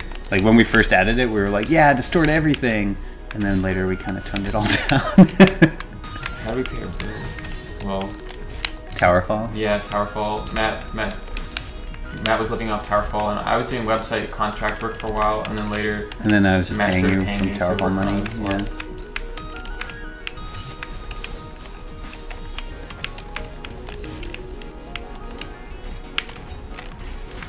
Yeah, these levels are pretty much the same. This, It's a lot darker looking, actually. I think I Yeah. changed the lighting a lot. I think we just lightened it, like, or decreased. It's similar to the distortion thing. Like once we added the fancy lighting, we were like, make it really dark so the lighting's really obvious. And then later on, we kind of rethought that. Peter's asking for the 3D cube. Well, yeah, we'll check the 3D cube and see if it's there. I have a feeling it's not. Might have missed it already. You know. Yeah, we might have skipped it. It wasn't there for very long. It felt like it was there for a while, but yeah, I'll find. I have tweets of it somewhere. Wonder if I can. Oh, yep. Hypering and wave dashing is in this one. Although I'm not getting my dash back, but that's. Yeah, there's no speed rings, and the speed rings came in pretty late. Is Yeah. hyper dashing in this one? But you don't get your dash back from wave dashes. I think I actually tweaked that cooldown So that you could. pretty late. Yeah, so that you could. Oh, this is not going to have the heart at the end. There was no concept of hearts at this point, I don't think. Oh yeah, crystal hearts. Yeah. I actually have no idea how this chapter ends. Probably with the same cutscene as normal mode, to be honest. Oh, I fucked it up. Can you beat Untitled Story on Fatality difficulty? No, I can't. Well, I assume that's not a difficulty. I assume you mean like the hardest one. I can't remember what it's called, but no, I can't. It's one where everything kills you in one hit. Oh! Oh! Do you remember these? Oh, yeah. You should get it. Get it. What's it gonna do? It's going to do the heart. Oh yeah, so there was originally one heart, and you were putting it together. Oh, that's cool. And then it still showed the strawberries thing for no reason. I want to see. You should check the second chapter quickly just to see if it has the Yeah. cube. I think it doesn't. Yeah, no, this is No, not like... yet. So we skipped it. Sorry, Yeah. Pedro Nomura. I'll find it later. Yeah, we could probably find that. Yeah, I have a tweet of it, or it's on the Tumblr too, I think. This looks pretty done. Yeah, this is really close. It doesn't have the fog I'm noticing. Oh, also this. Oh, this is the gem. Oh. Oh, you should do it just to get the gem. Yeah, I forgot about the gems. Yeah, it took us a while to figure out the collectibles and what they should be and what they should unlock and all that. Let's see if I can do some... Speaking Oh, of right. hearts, I was curious why you can sort them in the journal. That was just kind of an experiment. It doesn't do anything, but we just thought it was a cool idea to write a line of poetry for each of them and then let you like construct a poem out of the things. This is getting pretty polished and done. Yeah, this is... She didn't run outside the mirror. Like, we changed it later so it actually shows her, like, leaving the mirror in the Yeah. scene before she just left. and that block changing got way better. Here it just like glows and then changes, but later we added that animation of like it... I don't know how to describe it, but it's better. The secret got more obvious because no one was finding it. Oh yeah, Pedro drew so many gems and now they're gone. No, they're in the game. Oh, they're like chapter 7. Has Yeah, them, we moved them to chapter 7, but originally those gems were in the actual chapters.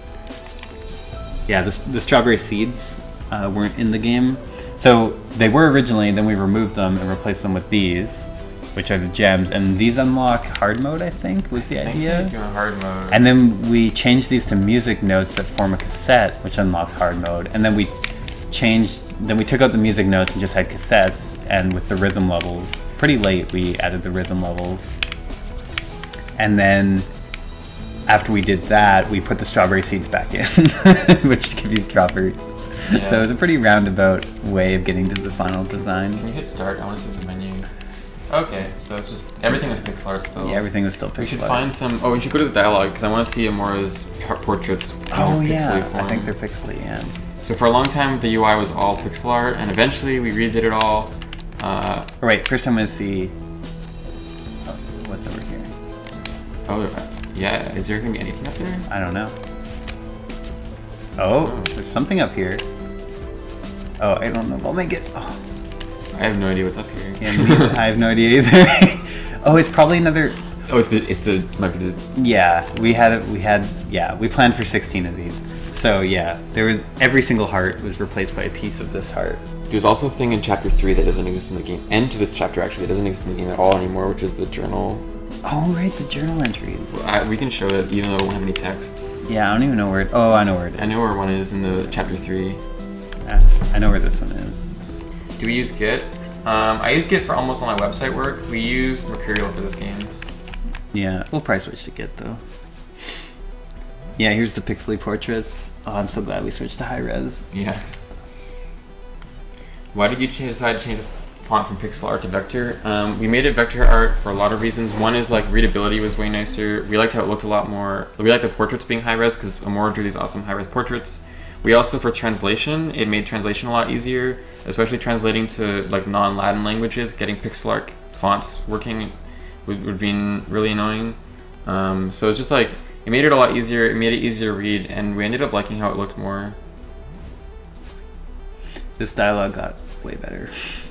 It's missing the part where Madeline is like, "Why do you look so creepy?" And Madeline's like, "This is just how I look like." I think that's a really important part.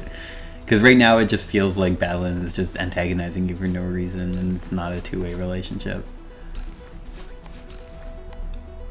We kind of moved away from her just being a villain, obviously, as oh, you can jump out of these now. Now? Yep. Nice. There's also the checkpoint flag up there still. Yep. These levels are probably pretty similar. Yeah, I think so. There's my music. Because Lena hadn't done this music yet.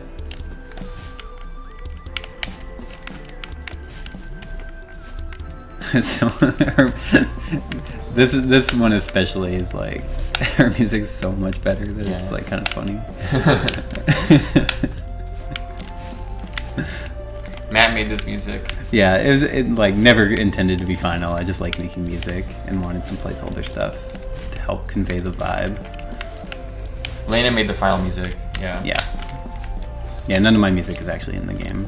Oh, except the Pico 8 music. I made the Pico 8 music. Yeah.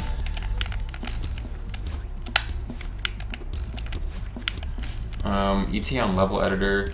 We haven't figured out, we're like...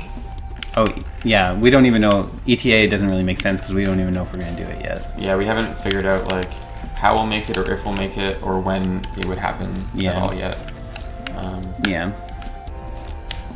ET on Towerfall switch, someone asked just now also. It's really hard to say. Soon. We're like almost done. Like we're content complete. There's just some bugs we have to figure out. And then we have to do like their certification process. When do you decide to make Battle and wait to start moving after you die? That was... Oh, is that not in this version? I don't know if it's in this version, but... Now I'm gonna die just to check. I feel like we had a friend who was playtesting and just wanted to like take breaks, and they just would they just sit there and think for a while, and while they were thinking, they just like die like 10 times. No, it was literally every playtester. It was like... Yeah, because that's how people play this game, is they like, the first time they go on a level, they just run. And then like something kills them, and then they're like, okay, and then they sit there and think for a bit. It was just super annoying, like dying over and over and over again while you're just like sitting there like trying to think what to do. Yeah, Yeah, this is pretty much the same. I guess you're just watching me play Celeste right now. Oh, this looks different. Oh, we added like a buffer room somewhere. Also, this part had spikes in it, and we got rid of all of them. Because it made sense not to have a challenge after this, but for a long time there was like, these levels were actually not easy. Yeah. Yeah, and everyone was like, every playtester that got here was just like exhausted and like, oh, there's more, and like, yeah. Like, yeah, most people would just like, be like, I'll finish this chapter later at this point. And so we were like, okay, the pacing's not correct. Yeah, like this room's really hard. I made it look easy, but this is like... Yeah, this is after you just like escaped, like, oh, I'm finally done. And it's like, okay, now there's more spikes. Yeah, this crazy boss fight, and it's like, okay, now this. I had to ask this before, is the engine built on top of some kind of framework, or is it all done from scratch? It's built actually on XNA, which is like a deprecated Microsoft framework that they use for like Xbox and Windows. Yeah, so then we used Monogame and FNA to port it to consoles and Mac and Linux. I think this conversation is gonna be really bad. Just yeah. I'll be right back, actually. Do you want to face this with me? Yeah. It's actually got the gist of it. It just needs a lot. I don't know. We brought on an editor, Nick Sutner, at some point, and he helped a lot. And then also we just iterated on all the dialogue quite a bit.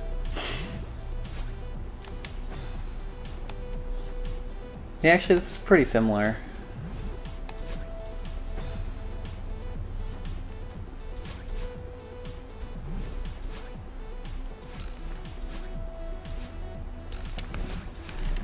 I love this guy. That was one of the first things Pedro did. What's the who green hair? I don't know what you're talking about with green hair. Oh, who's in the portrait with green hair? Yeah, I don't know. It's ambiguous. How do we do the distortions when we dash through the jelly? That's a distortion map. You can Google that. It's a shader thing.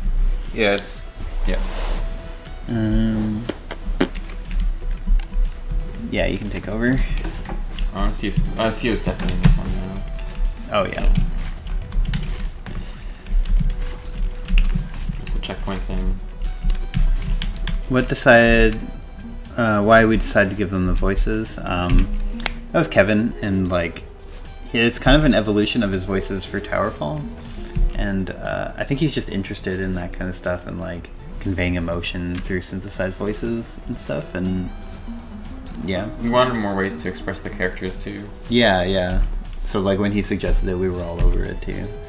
Yeah.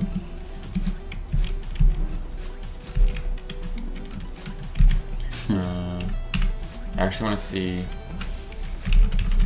Go back to this awesome overworld. Mm-hmm. Oh, we got the gem. Nice. Yeah, those gems got moved to Chapter 7 in the final game. So Celestial Resort, and then Cliffside. Golden Ridge was called Cliffside for a long time. And then just Temple. And I think these levels were going to be pretty rough still. Like they didn't. Oh, so those 3 different colored blocks. Those are the different colored blocks in the. Yeah, the trashy cleanup. Yeah. Or the messy cleanup. In the resort, but it just. They were just blocks, and I think this one's gonna get pretty close. Except camo. Yeah, the dust creatures were a lot different. Yeah, looking. we experimented with a lot of different looks for them. Oh, I had the snow here. I think that's still there, but it's just a lot lower. Yeah, yeah. I think. Oh yeah, this key is here. Oh yeah, everything looks drew that key. Slightly different.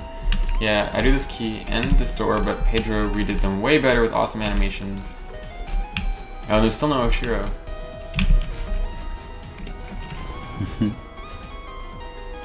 How long did we work on the main character field before deciding to move on to creating enemies, levels, etc.? It was back and forth, honestly. Like, I would say that the main character is probably like at least 90% finished at this point, the movement and stuff. But a lot of small tweaks happened late into development. This stuff's all different. Or it has some ideas. Yeah, it's not the same ideas. The structure of it changed. Yeah, it's back and forth. I think this level was way harder. Oh yeah, it was just like more claustrophobic, and those spikes are the main thing. Yeah. I'm not gonna beat this level. I believe in you.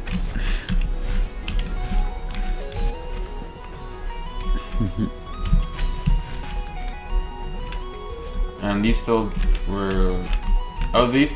Okay, the idea for these had now become closer to. It evolved a bit, yeah.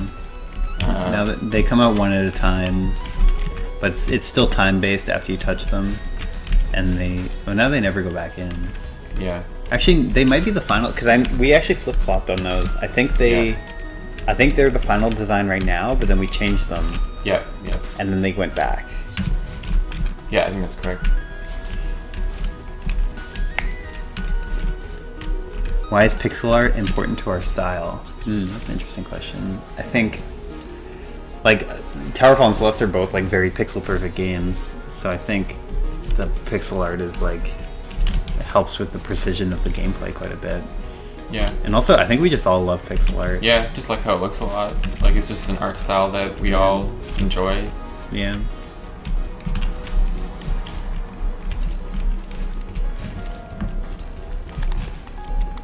This is pretty similar. It has like a few, like the levels have like a few like subtle changes,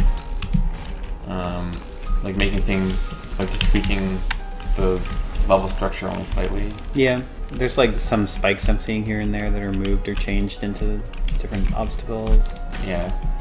We eventually went through and like replaced basically all the spikes in this chapter with dust creatures to fit thematically better. Because why would there be spikes in a hotel? Yeah. I'm curious to see if the blocks.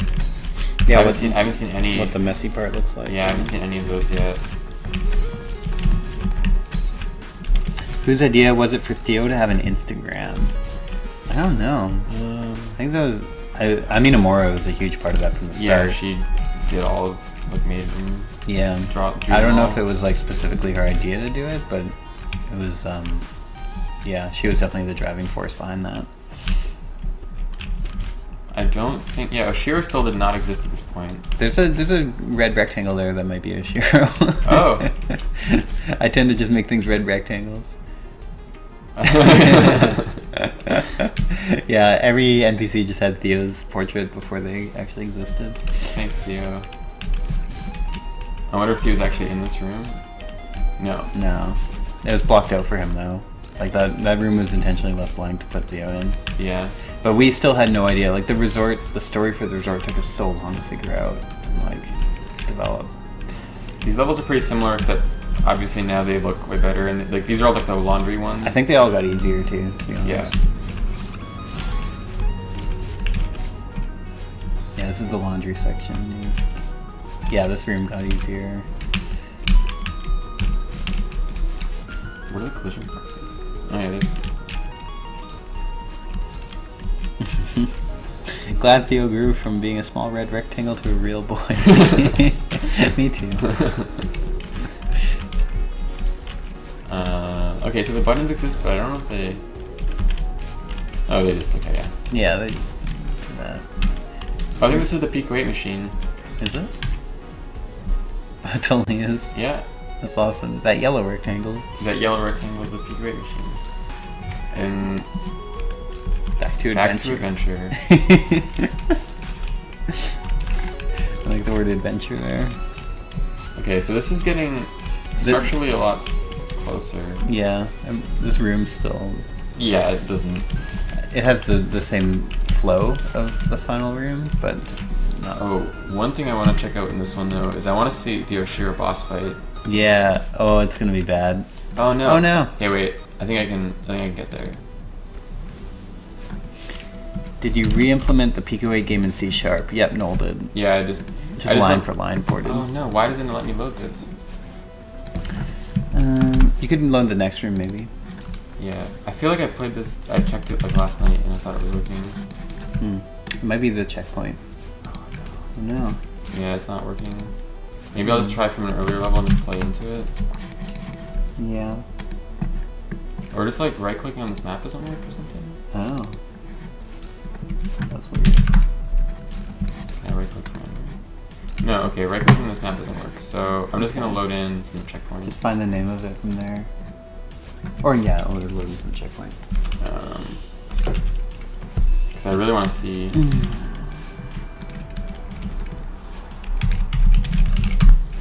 Is every tile its own little entity, or do you just do collision using a grid structure? We have a grid structure for all the static geometry. Wow, it's not happy about this right now. So anything that doesn't change is a grid, and then like stuff like falling blocks and moving platforms, those are their own entities. It's a pretty necessary optimization, I think. Oh my god. Okay, this version is apparently very unhappy.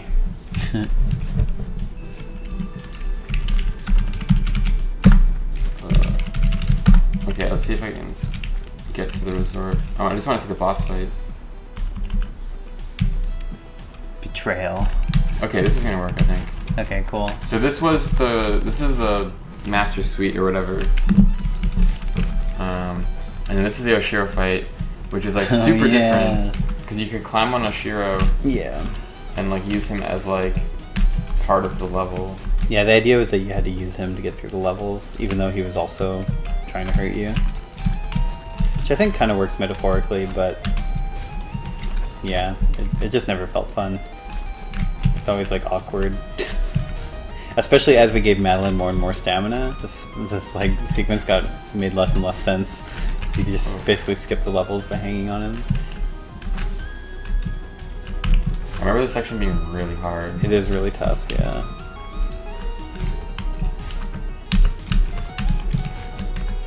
This level's so long. Yeah. Oh, this one's, yeah, pretty brutal. Nice. Thanks. Yeah, these levels got completely cut. Yeah, none of these are here anymore. They're not even, yeah.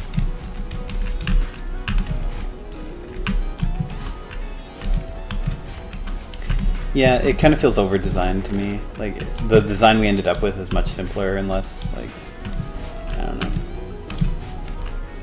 I think I need him for this part. Yeah, maybe. Oh boy. Nice. Oh, this level was really brutal. I'm not going to repeat this level right now. Were there times during development when you were really unmotivated? How did you pull through? Yeah, definitely. I don't know, just like relying on each other. Like, oh boy. That was close. Yeah, it feels like... This is the end. That's it. Chapter complete. Nice, you did it. What do you think about this question?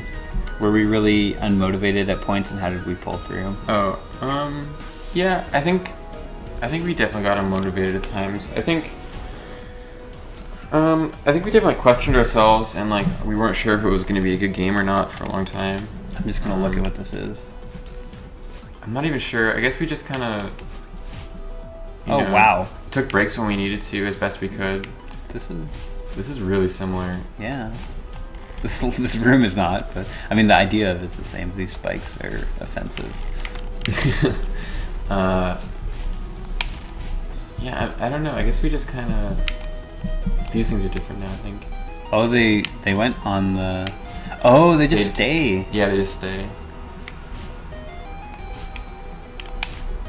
I'm trying to think of a good answer for that question, but I'm not sure. I have to think about it more. Yeah, I mean the answer is yes. We got motivated considerably at times. How we pull through, I think mostly, honestly, it's just relying on each other. Like we're a team and just lean on each other when we need to.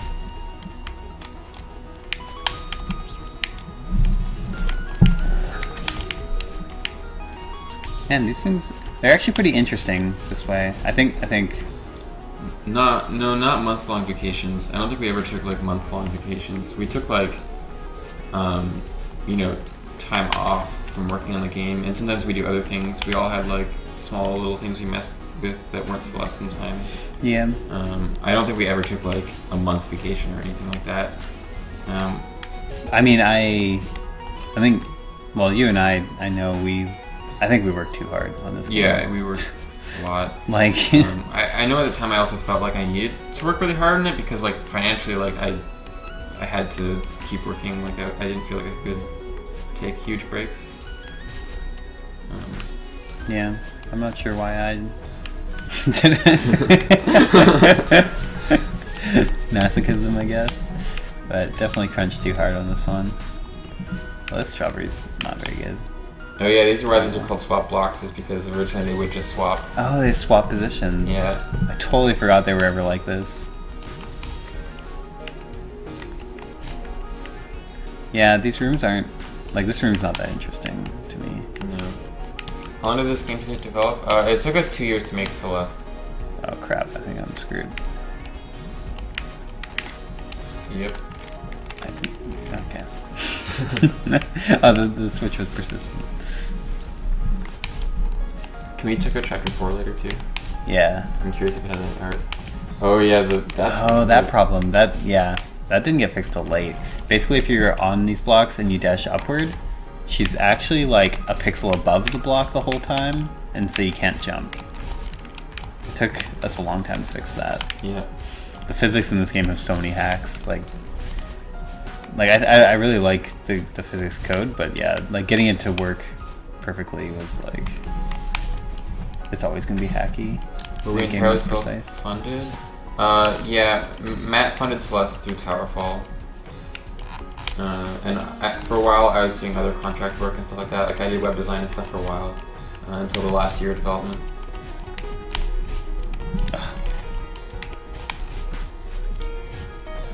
Okay, let's see what we got in here. These doors close so slowly. There is lanterns. Yeah, the lantern concept was pretty early. That button's right here. I remember that. Moved it onto like a platform later. There's no secret there. I think if you go later into this, I guess you can go through the mirror and see what that's like. Oh, I remember this. Yeah, this is all different. Yeah, this is completely different. Oh, this is getting similar now. This is pretty similar. Except this locked door is moved into the next room in the final version. What coding experience do you guys have for a project like this? Both. I mean, Matt has a degree in computer science. I went to computer. Like I did 2 years of computer science at a university, and I dropped out. We've both been coding for quite a long time. We made this game in C#, but we both started with GameMaker, which is like an awesome tool for making games in. Oh. So if you want to like learn how to code, I would totally try out GameMaker, or Pico 8. But yeah, we've both been coding for like 15 years, probably. Yeah, probably. So it's just we've just been doing it for a long time. But to make a game like this, you definitely don't need to have been coding for that long. I think you could do, like, technically this game isn't that wild or anything. I think you could do it in like in GameMaker or something for sure. Yeah, probably. It definitely helped with us having no code for a long time. I mean, it would probably take longer. Yeah. If you don't know how to code very well. You can totally you learn how to do this, and like we learned through GameMaker, basically. Yeah.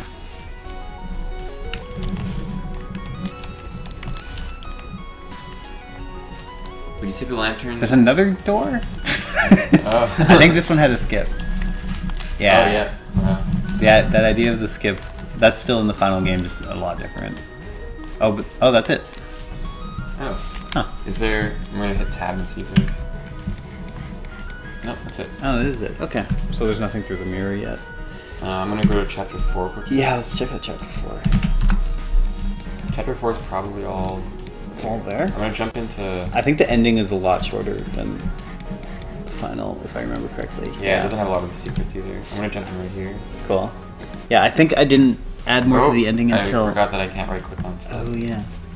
You could continue for checkpoint.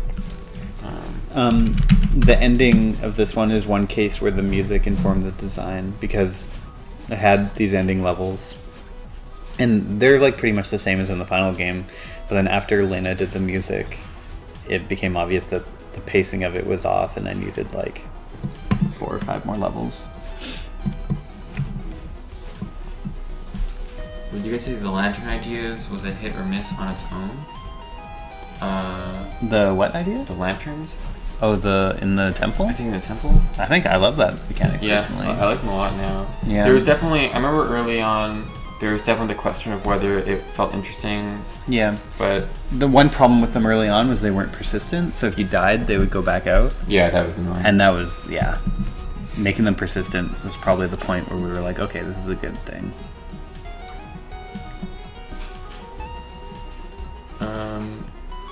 What were your favorite video games as a child? I liked A Link to the Past a lot.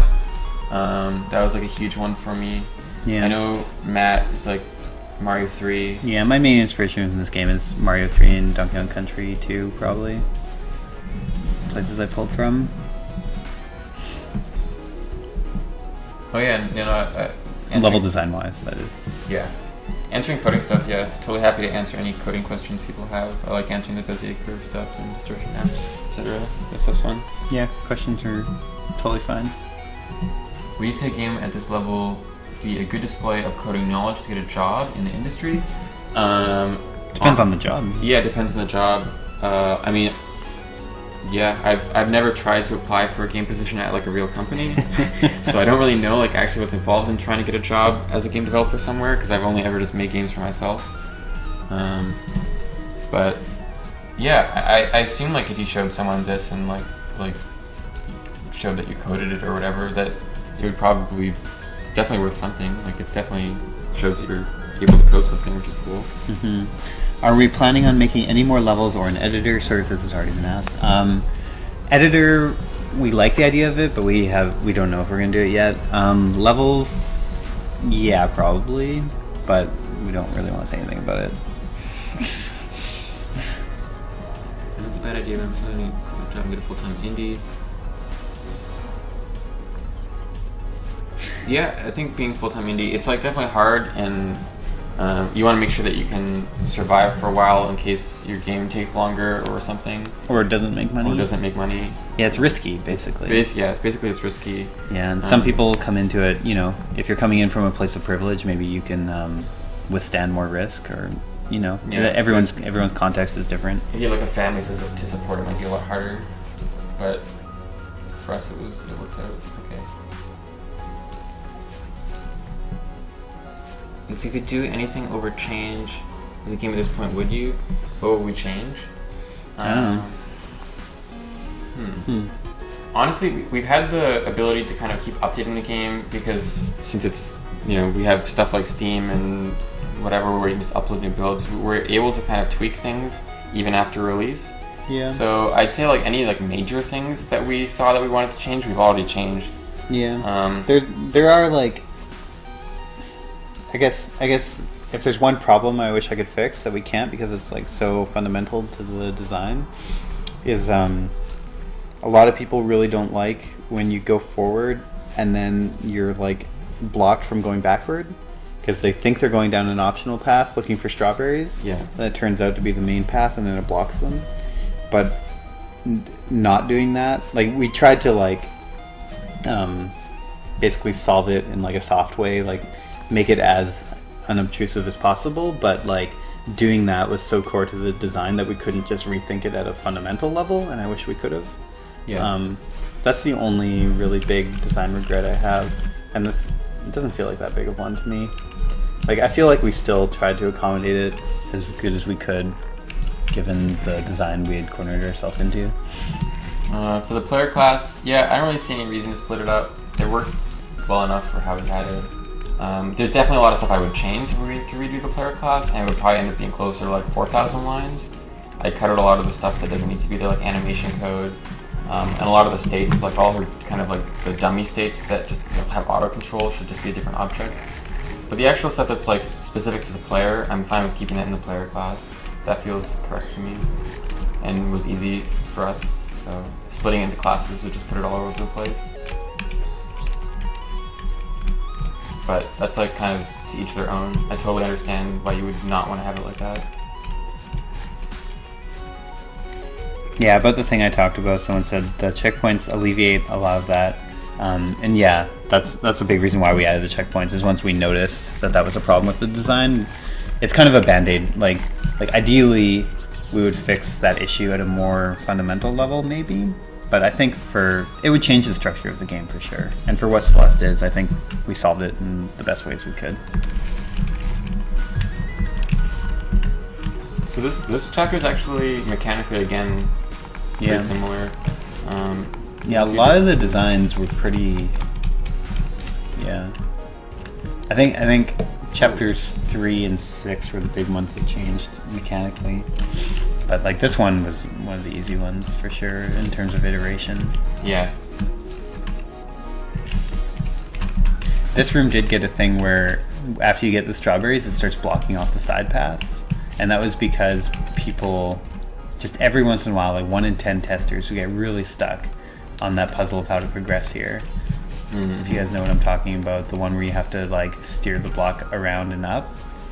Every once in a while, someone would just get really stuck on that. I don't think these blocks reset in this version. Oh, they don't. Yeah, that was actually pretty late too. I think you're controlling me. Oh, sorry. It's okay. You have the controller. Yeah. I think this skip got easier. I know a lot of speedruns do this skip right here, but this skip got harder rather. I think before you get. Oh yeah. I think I just didn't even notice. I think that was unintentional. It got a lot harder. Now you have to like actually spike jump. That room's completely different, that previous one? Was the Mario block in yet? No, the Mario block... That was pretty late. Yeah, that was pretty late. That was after we had the idea of the Crystal Hearts. Yeah, this build doesn't even have Crystal Hearts yet. It might have... Actually, I want to see if it has... I guess I can't click on it, but... No, it doesn't. That's the next build. Yeah, I think this one's pretty much done, right? Is there anything... No, I think that's pretty good for this build. Yeah. We're getting... Oh, the resorts, yeah. Oh, we already looked at that, yeah. Yeah, we already went through it. Cool. We're getting pretty far in at this point. Yeah, what's the next one? Next one is April 19th. 2017. 2017. So this is, I guess about 8 months before the game was done. I think this has high-res art, so it's going to take longer to load, and it has F-mod stuff. Oh, wow, yeah. So this was 4 months after the last one we just did. Yeah. And, oh, we have like a high-res... Oh, actually, this is the same mountain model as the last one. But now it's drawn in high res. It's just drawn in high-res. This is like after we redid all the UI to be high resolution. Yeah. Yeah. So this one's getting... This one also has new... Oh, nice. It's starting to look icons. It has the journal now. Oh, yeah. It doesn't look as nice, but it has it. It has Crystal Hearts apparently. Hitting back goes through each page. Could you guys save this stream? Yeah. I think it's set to save. Yeah. Yeah, it should be up on Twitch later, and I made a recording of it. Hopefully it's recording it. Maybe we could put it on YouTube or something. On YouTube or something. How do you meet Pedro Nomura? Answered that earlier once, but our friend Chevy introduced Matt to them through their previous pixel art games and work and stuff like that. And then they worked on Towerfall with me. And they worked on Towerfall with Matt, and then they worked on me with... They worked with me on a game called Skyturn for a long time, and then they worked on Celeste with us too. Okay, so this one's getting closer. Still has these. Oh hey, things. Yeah, it's still called Remix Mode. Cool. I bet. Is there actually art for these now? Oh, this is. Oh, cool. Okay, so this is getting. This one's 4 months later. I guess Chapter 6 still isn't even in there. No. Maybe it's in the. Maybe it's in the game, but not accessible from the menu. Maybe it should have just loaded. I think. No. Yeah, no, it's not. This one should have high-res portraits, I guess. So. Yeah, we can check that out. Oh, this is way. The UI is like still way different. I think it'll have. Let's just see chapter 3. We iterated on the world map UI a lot. Like, yeah, it changed so many times. Oh, the dust creatures are now looking a lot more finished. Yeah, this looks like the final game. Let's see if Mr. Oshio's intro is there. There's new keys. Oh yeah, Pedro's keys. Your dash effect is still different. You're still missing the dash. That was really late though. That was very late. Yeah, that we added that. Missing a lot of sound effects is what I'm noticing. How do you achieve the weighty jumping? There's a lot of little things that go into a good jump. Yeah, a lot of it's visual, sound, and then yeah, a lot of little control things. It's there's a lot that goes into a good jump. So that's there. Yeah, his dialogue's a lot less good, but he's there. Mr. Shiro's dialogue was changing right up until the end, actually. His like character, we actually had a consultant come in and help us with him, like right at the end. Writing a lot better. Yeah, like in the last month. So yeah, his stuff, just his art got a lot more coherent right near the end. This is pretty much the same. I think this version has stuff that isn't. Yeah, this thing. Oh yeah. This. Why is this not working all of a sudden? I don't know why that's not. That was working last night. Yeah, weird. Maybe just isn't. What were we struggling with Oshiro? We didn't know what his story was. Yeah, I think we added all the stuff about his past, like we clarified his past and made him a more positive character, basically. Like, he didn't really have a justification for why he was being so, like, shitty, basically. So he just came across as, like, an annoying, like, terrible person. Which, like, he still definitely isn't, like a hero or anything. Like, he still definitely has a negative side to him and does bad things. But if you, like, read the memos and stuff, you can kind of see where he's coming from. Like, you can see his past. And that wasn't there at all. So he just didn't really have a place in the story that felt... He didn't feel like a human being. Also, these don't exist in the game at all anymore. Yeah, these are pages from a journal. That one's placeholder text. I mean, they all were. Some I don't even like the ones that I wrote. But it was like the idea was there's gonna be another character who is an archaeologist who is sort of exploring the mountain and who understood the power of the mountain and was like kind of like a paranormal archaeologist kind of deal. But yeah, we cut it because it just didn't, both for scope reasons and also because it just didn't feel like it meshed with it was too explicit about what the mountain was doing, and it didn't feel right. Oh, you have to dash out of these. Hello. Everyone's saying hello now. You have to dash out of these. They don't just like. Oh. Like you can just wait in them forever? Yeah, if you just sit in them, they just like. Oh, you just fall. Yeah. Huh. That's cool.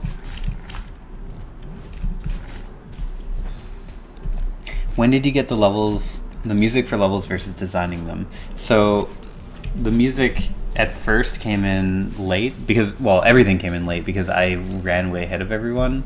And I like how she's standing in the hot spring. Yeah.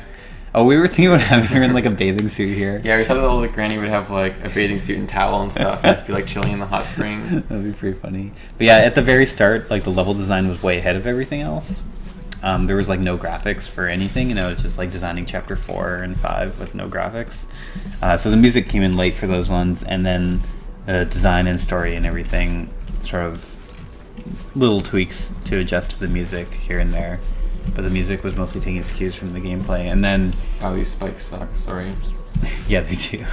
And then later on, they were being developed more in tandem. I think the music for like chapter 8 had to be done without seeing a lot of the level design because chapter 8 came in so late in development. So yeah, just by nature of like the timing, the role of music in development changed in that way.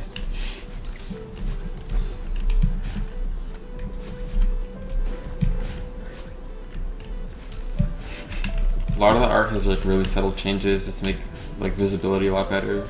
Like these things are not as dark as they are now. Yeah, because And, like, they look solid. These spikes are terrible looking. Yeah.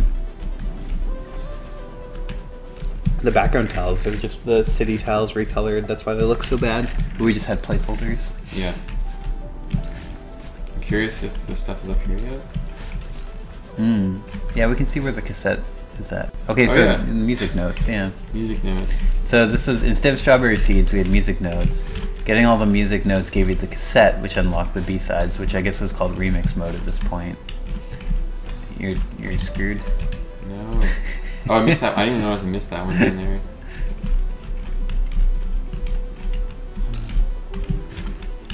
What is our stance on glitches being used for the speedrun? Yeah, as TGH said, I'm not really aware of any big glitches. The only thing that feels like a glitch to me is the thing in chapter 2. Oh my god. Oh man, that's bad.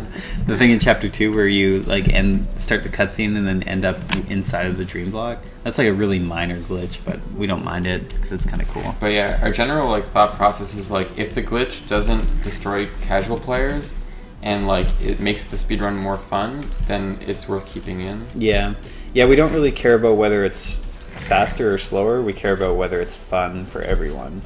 If it's fun for casual players and for speedrunners, then we'll just keep it. Yeah, if it like, yeah. There's been a few things that we fixed that were just like, it would have made the speedrun extremely, just basically shitty, and no one would have wanted to do it. Like something that's faster, but then it would just make speedrunning way harder. Like or a chore. Like just, yeah, not fun. Oh, look at Then these we'll blocks. fix it. Yeah, I like these blocks. I made them for a long time, but they just didn't read very well. Yeah, and the gray, like, And the green on gray. Just yeah, and thematically they're kind of weird. They feel like high tech, like. Yeah, they feel like something on Skytorn. Yeah. Yeah, so they just didn't like. They're like a cool idea, and I like programming them, but they didn't like. Yeah. The more minimalist final design is better, I think. Yeah, I'm curious if there's the Oh, the Mario block. Mario block. Well, there's this, which is a thing. Yeah. Oh, it's there. Oh, it's there. Okay. Cool. Yeah. Is it a heart now? Oh yeah, it might be a heart now. Hmm. Yeah, it is a heart now. Yeah, I don't consider ultra dashes to be glitches either. Like, Oh. we purposefully didn't cap the player's speed so that stuff like that could happen. The heart animation's way worse though. Oh yeah. Yeah, I think the heart animation was largely based on the sound that Kevin made for it. So once the sound came in, then Then yeah, it got a lot better. we made it break also. It didn't break there. It just like Hmm. spun into the foreground. Right.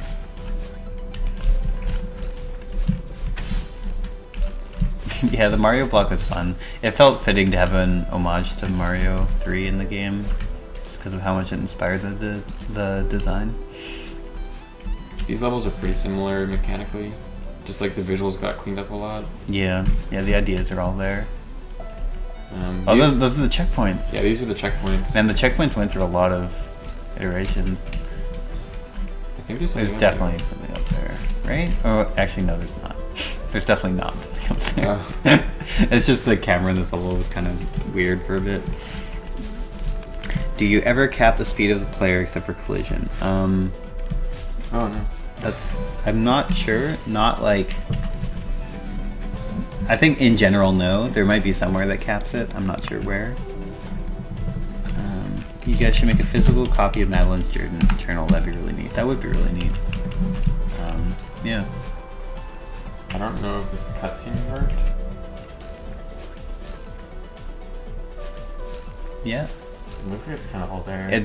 Yeah, this cutscene went through a lot of changes over time, so it wouldn't surprise me if it was like there, but like It might not have the middle part. like his getup he just snapped up, like stuff like that. Yeah. And also this dialogue was a lot shorter at first. Like there was like half as much dialogue as in the final game. Something about the color palette looks different, like the sky. Yeah, the sky looks wrong. I think maybe Peter tweaked them or something, or I think so, yeah. Yeah, all the timing is kind of off in this cutscene. Nothing has like as much impact.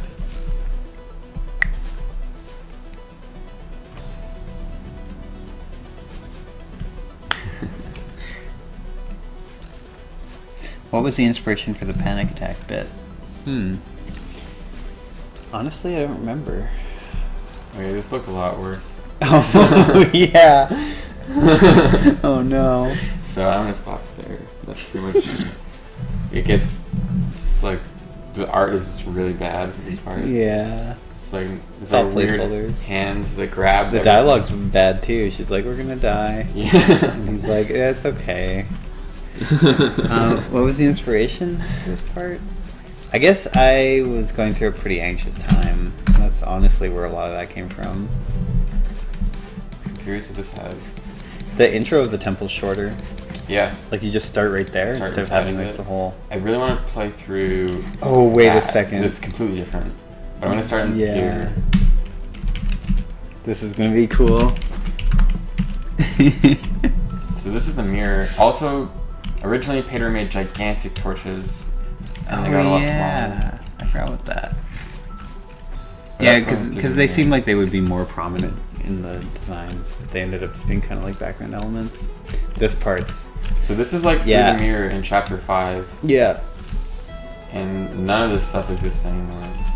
yeah.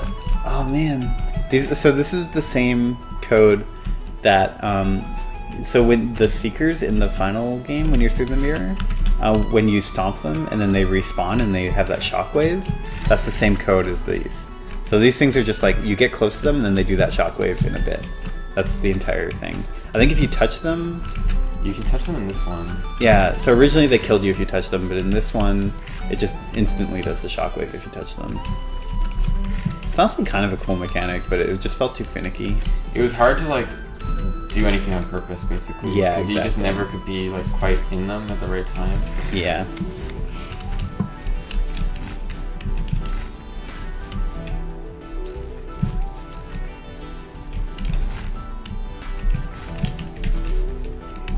Yeah, it's a lot like the pinball bumpers in Chapter 6, except even harder to steer, I think.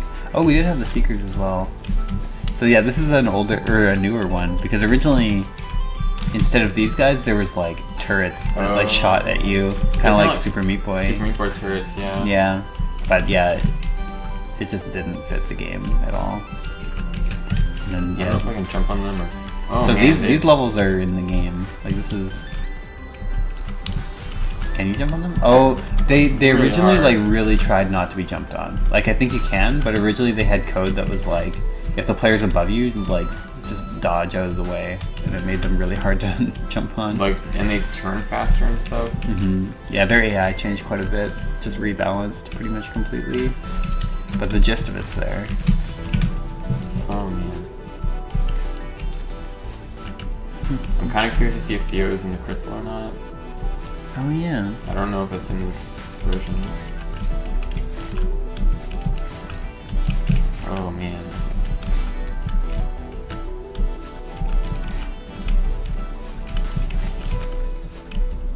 There's the checkpoint. Oh, the red bubbles are here. Oh, but you still have to press dash to dash to them. No, thanks for the host, TGH. Oh, cool. Yeah, thank you.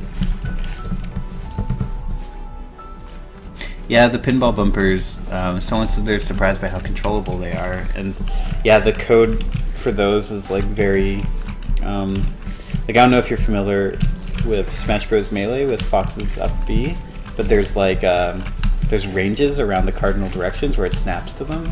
Kind of use that philosophy, but pretty drastically, especially on the left and right sides. Like there's a pretty wide angle where it will just snap you to like a straight left or straight right bump. So Theo's not even in this one. Okay. He might be in the next if I go... I think he might be there actually in the next room. Let's go to the next room. Yeah, I think he's there. Oh, he's over here. For some reason, right clicking. is- Also, yeah, the that part of the Oh, temple yeah, you is like can see it, so much more actually. complicated. Like here, actually, let me. You can't right click, just say. Okay. So like, you come up into this big room, and then on the right side, there's like this whole like these rooms are just completely not in the game anymore, and these two rooms are merged into one big room that is like right here now. So this was like really complicated for a long time. There's all this stuff on the left that doesn't really... Yeah, and over here, so one problem was that people didn't know where to go.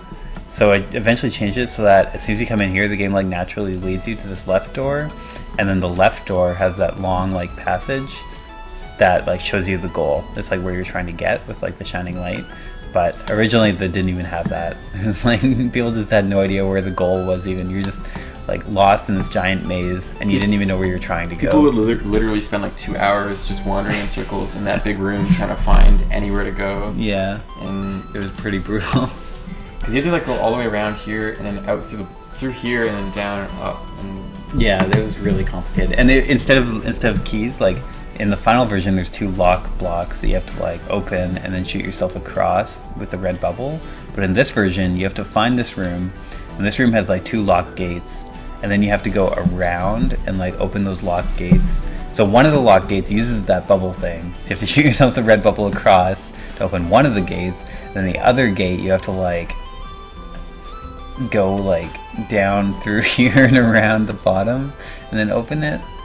And then I think there was keys involved too. yeah, Like- it was wild. Yeah, it was just like too crazy. I wanted it to be complicated and make you feel lost, but I went way overboard. Also, someone asked why we have stuff from other chapters in this chapter, and it's we use stuff from other chapters to kind of block out chapters sometimes. So Yeah, just placeholders. placeholders, yeah. Yeah. Because we didn't have the temple stuff yet. But yeah, so Theo is here. He's just a yellow cube, Nice. and his physics are different because I can't do that, which you can now do. What's that? You can like you can't. I don't think you can catch him. As Oh, easily. catch him as easily. Yeah. Because yeah, he's just like a lot harder to work with. And I'm curious kind of what it's at the end of this chapter. It might just end still? Yeah, it probably just ends. Like, I think the eyeball at the end came pretty late. Yeah. Oh, there's not even There's not anything. even an ending. Yeah, it's just a level.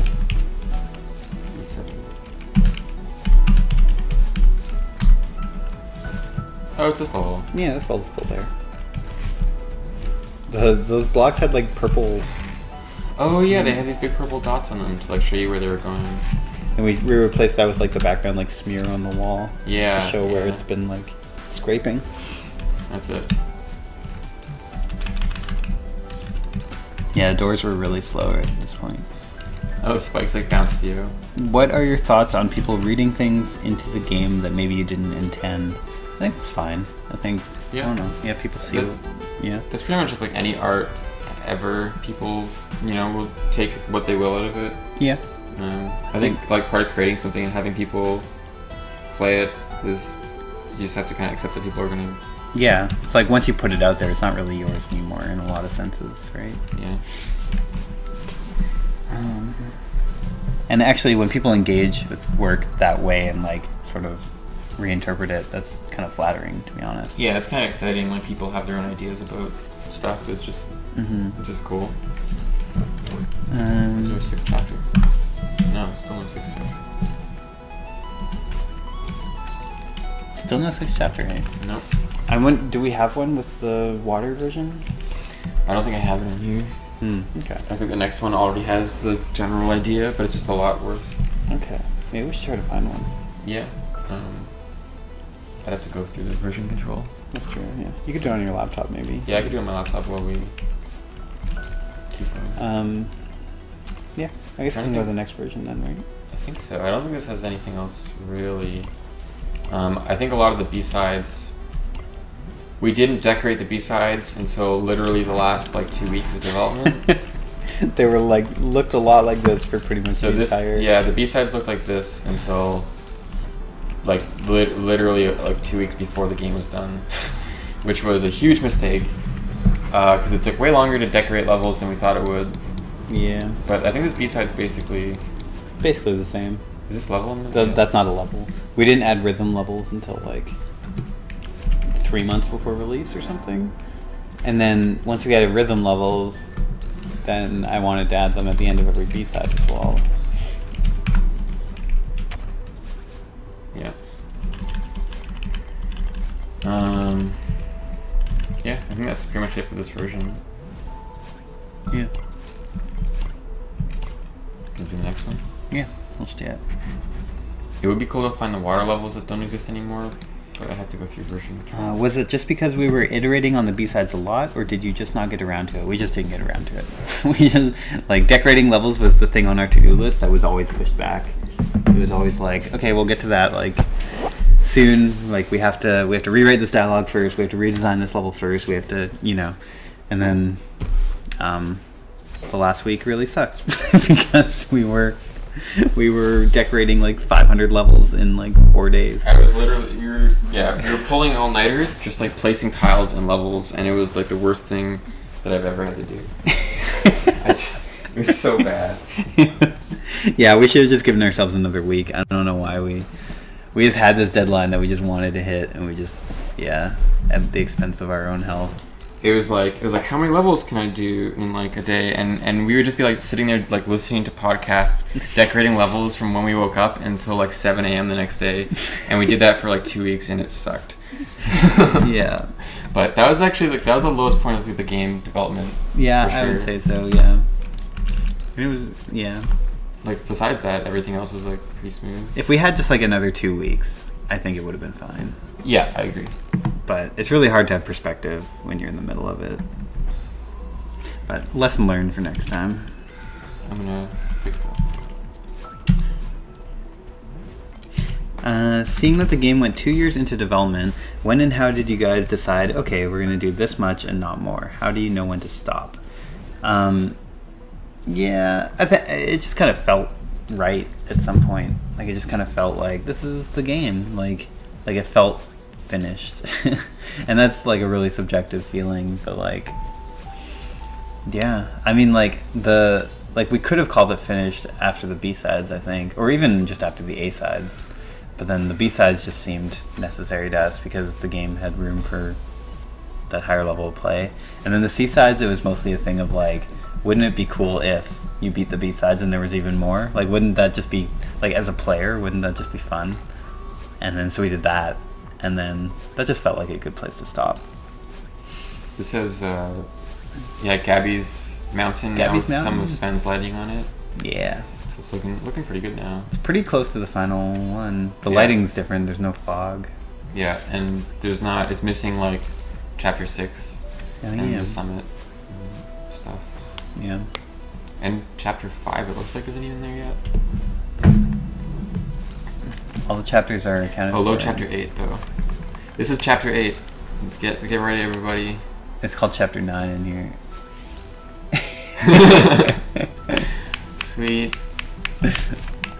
And when you have 2 dashes, your hair is green in this version. Oh yeah, this is actually like the Pico 8 version, is you have that green hair. Yes, we started with that. We went through a lot of different hair colors for her second dash. Yeah, but pink was the best.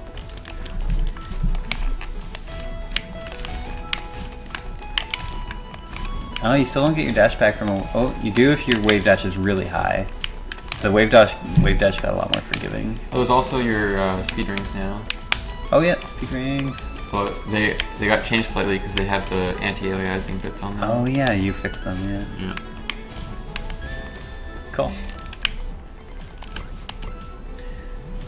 Great level design, yep. Thank you, I did that one. I was taking his time to get back to the menu. Yeah. I wonder if this...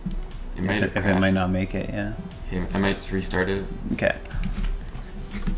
I heard many people say it was jarring that the overworld is in such a different style than the rest of the game. Why did you go for a 3D model? That was to communicate the scale of the mountain. It's really hard to like make something feel big and ominous and like a place in 2D, I think. Yeah, 3D let it like circle around the mountain, and I don't know, it was just cool to us. Yeah, it was just exciting for us to do, and we liked the idea of it a lot. Let's see Chapter 6. And oh yeah, Chapter 6, it's gonna have some stuff, but it's gonna be missing a lot of visual stuff, I think. Okay, yeah, we should go to the start of it, but I just wanted to see like where, because yeah, there's a version of it where yeah, there's a version of it that's way different, but it would I think be cool we to see. passed over it.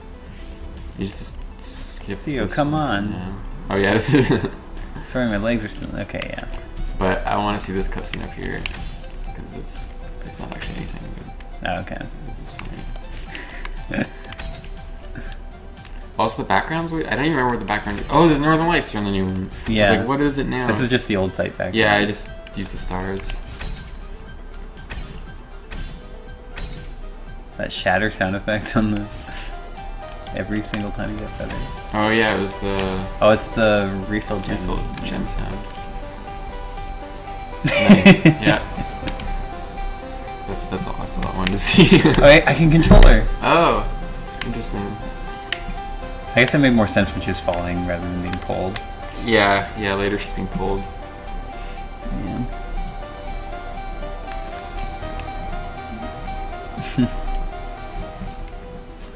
Meow. Yeah, the music was in already. That's cool. Yeah. Can't control her here. Oh, these spikes. Graphically, this chapter is still a lot different than it is later. I remember these the crusher blocks, the Kevins. Mm-hmm. They were red, yeah, but we changed them because it's the same color as the spikes. Oh, yeah. So it's kind of confusing. Yeah, and the spikes were red at first. It's so, like, loud. Yeah, it's really interesting. It makes the plays feel completely different to me. Yeah, it's a lot more negative. I don't even know if this version has cassette tapes yet. Cassette tapes were so late. Well, it'll have the music notes, right? Oh, it might have the music notes, yeah. I mean, the last one had music notes. Yeah. Oh, this level was bad. Oh yeah, this level is way different now. Mm-hmm. It's so much simpler now and better.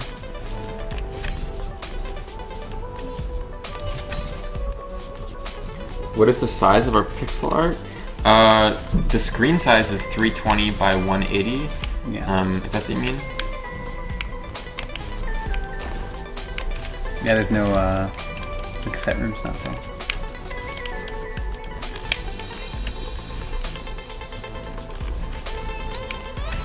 Okay with the feathers being harder on keyboard.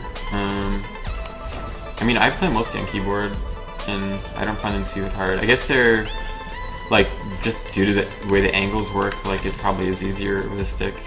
Yeah. I didn't even look at that. But yeah, it's just, just the way they work is just, like, slightly nicer with the stick. Okay, so that's there, it just doesn't... Cool. Yeah, everything looks a lot more red to me. I did color grading on this chapter. Also, okay. like, I did color grades everything now. Oh, there's nothing over here. Huh. And then... Why are there so many branching paths in Reflection? It just felt like a cool structure, given the, like, the feelings of the chapter. It felt like a cool way to express that. And then also a structure that had never been in any chapter before. Like, no other chapter has branches that the only significance of your choice is what level you play. Like, there's no strawberries or other collectibles in these branches. You're just picking which level you want to do. And I just thought that was a cool structure. It also only works in a chapter where there aren't things to collect, because there's a thing with Celeste where we always wanted it so you could collect everything in one playthrough. In one playthrough, yeah. So this is the only chapter without anything to collect, so it means that it could have paths that didn't reconnect. This was like a secret oh, this is the music notes. Oh, yeah. Oh, this level was hard. Yeah. Yeah, it was like just a level structure that I always wanted to explore in the game, but didn't have a place for it. And then Chapter 6 just seemed like the perfect place to put it. How do we get in touch with the person who ended up making music for the game? Honestly, I think we saw Elena through Twitter and her SoundCloud, and I think I'd met her once at TDC very briefly. But it was mostly just like, we were thinking we wanted to get music for the game, and we were just like listening to her SoundCloud and being like, this is like really sweet. And then I think we just had mutual friends, so we just reached out and were like, hey, like, yeah, do you want to check out our game? And yeah, adding layered music was something that was just, I don't remember how that came about exactly, but I don't remember whose idea it was. It just felt really cool, especially in Chapter 1. Yeah, I remember when we first hired Lena, we talked about like how music would fit into the game, and one of the things we talked about was that we wanted to do dynamic stuff, but we didn't want to structure it too tightly. Like, we wanted it to be on like a per chapter basis of like whatever works best for that chapter. Yeah. And yeah, she was super into that. And, yeah.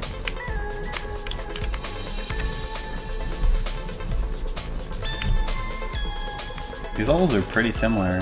Yeah, I would like to see... I wonder if we could grab that other build. Because this chapter was originally a water level. And it was a really bad water level. It took a long time to figure out. I think you need to break that with the... Yeah, I think you're right, yeah. By layered music, I mean it gets more instruments as you go. Yeah. Yeah, so it just felt cool to be like climbing through a level and having music develop as you go. It just felt like an exciting... And it's like it's done differently in each chapter too. Like, yeah. Like chapter 1 the music doesn't develop as you go. It like, when you're on a side path, the percussion drops out. Yeah. So you lose your sense of progression when you're not progressing, like your sense of drive. Whereas chapter 3, the layers come in as you unlock doors. And then, like, no chapter does it the same way twice. Yeah, it was something I think we thought about a lot with this game. Is we never wanted it to feel super like a formula. Yeah. Like there is sort of a formula, and like there's always strawberries most of the time, and there's always like cassette and stuff like that. But like we wanted each place to feel really unique and like feel like it had its own identity. Yeah, and that also ties really well into the idea of like why we did branching paths for this area, because like. Oh man, this dialogue is right to the point. Yeah, because we wanted each chapter to have a different level structure. Like we wanted each chapter to feel like a different, different type of branching, different type of map. Someone asked also, when did the Kevin blocks get sounds? They got sounds pretty near the end, and it was pretty much all up to Kevin. Like when it comes to sound design, like Kevin was pretty much in charge of it, and he ran with it. So I'm not even sure like how he decided that they should have those like rumbling voices, but it turned out super awesome. Yeah, it was awesome. And super fits. I think someone else was at that. So I'm behind on questions, so I'm just gonna go through them.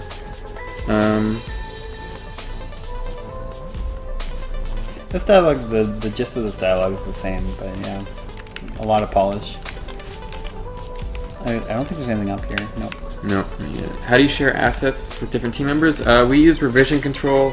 For this game, we used Mercurio, and we hosted it on Bitbucket. Oh, these levels got moved to the B sides.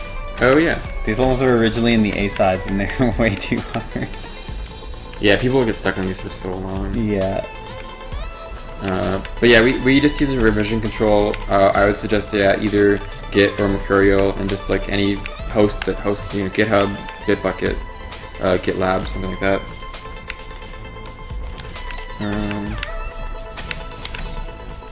Yeah, no secret room. How did you implement the dynamic soundtrack? So Lena would basically write the song with the layers. Like she had it in mind that we would split it up, and then she would give our sound designers each part of the sound as a different file, and then we would implement them into the game from there. Just be like, oh, play this extra layer when this happens.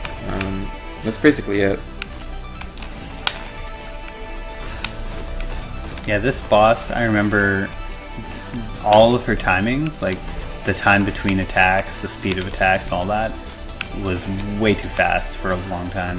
And like, I had multiple playtesters go through it, and I would like tweak the numbers a little bit, make things a little bit slower, and then do another playtester. And like, so thank you to those playtesters who like these blocks also just drop so fast.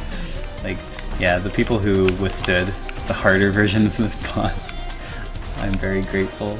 Oh yeah, and Sven mentioned that we use Dropbox for large files. So just throwing that. So for like the map files and the sound files, we shared them with Dropbox because you don't usually want those files in the version control. Yeah. Music as well. Why Mercurial over Git? There's honestly no real reason for us. We're probably gonna move to Git for the next one. Yeah, it was just what we were using before, and it just kept using it. I don't have a strong preference really. Yeah, she shoots really fast. Is there merit to learning programming from scratch, or is it better to keep building expertise with an engine like Unity? I think learning in whatever you find exciting is just the best option. There definitely is good reasons to learn, lower level stuff at some point, but I don't think you have to, and depending on the games you're making, you'll never need to. So it's just like, if that excites you, then do it. If you're excited working in an engine, then do that. Like whatever is the most exciting way for you to learn and make stuff.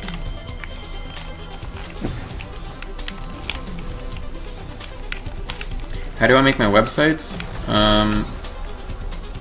I am actually, like, I was a web designer for a bunch of, like, I did contract web design. Like, that's how I survived for a bunch of years, is made websites for people. So I just know HTML and CSS fairly well. I just started practicing when I was a kid and just kept doing it, making lots of like little websites when I was like a teenager. But yeah, for the Celeste website and other websites, I just coded myself in HTML and CSS. I was just having this discussion last night, and I honestly don't know of very good website makers these days. I know there used to be software for it, but these days I'm honestly not sure, just because I ended up just doing my own thing all the time. So sorry, I don't have a good answer for that. Is there a list of tools we use for Celeste? Yeah, there is. I'll post it in chat. I'll find it.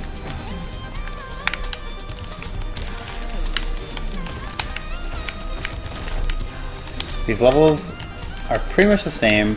The boss, like, attack patterns are a lot harder. Like, her interval between beams is really short, and the background is like just solid. Like, there's no props in the background. It's just, these levels got decorated very late as well. But yeah, the levels are pretty much the same, but they're a lot harder because of the boss. Attack patterns are brutal. Sven, I might do 7-day FPS. That sounds like fun, but we'll see. It would be cool. When is it? I actually don't know when it is. What kind of websites did I make as a teenager? I made a lot of just all sorts of websites. I made websites for games, I made forums, I made all sorts of stuff. That dialogue is completely different. Like, even the tone of it changed.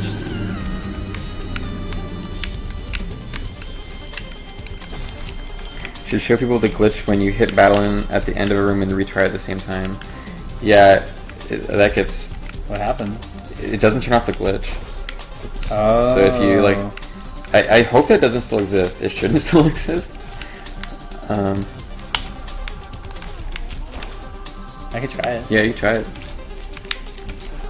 Oh, it wouldn't let me pause. Oh, really? Maybe I... Maybe I'll try it myself. Oh, yeah, you can't pause for some reason. Maybe we just disabled pausing during the glitch effect? Yeah, it looks like you can't pause in this version. So we actually foresaw that bug, but then we later on undid. Fixed it properly instead of just like turning off the menu. That's so weird. That's funny. Oh man. Yeah, I don't know why the dialogue changed. We just kept iterating on it. Yeah, that dialogue I didn't like at all, honestly. Like, that dialogue was like Madeline begging her. Like, it just didn't make sense. I guess we developed, like, at first I would just kind of throw stuff in because I didn't really know what the characters were feeling.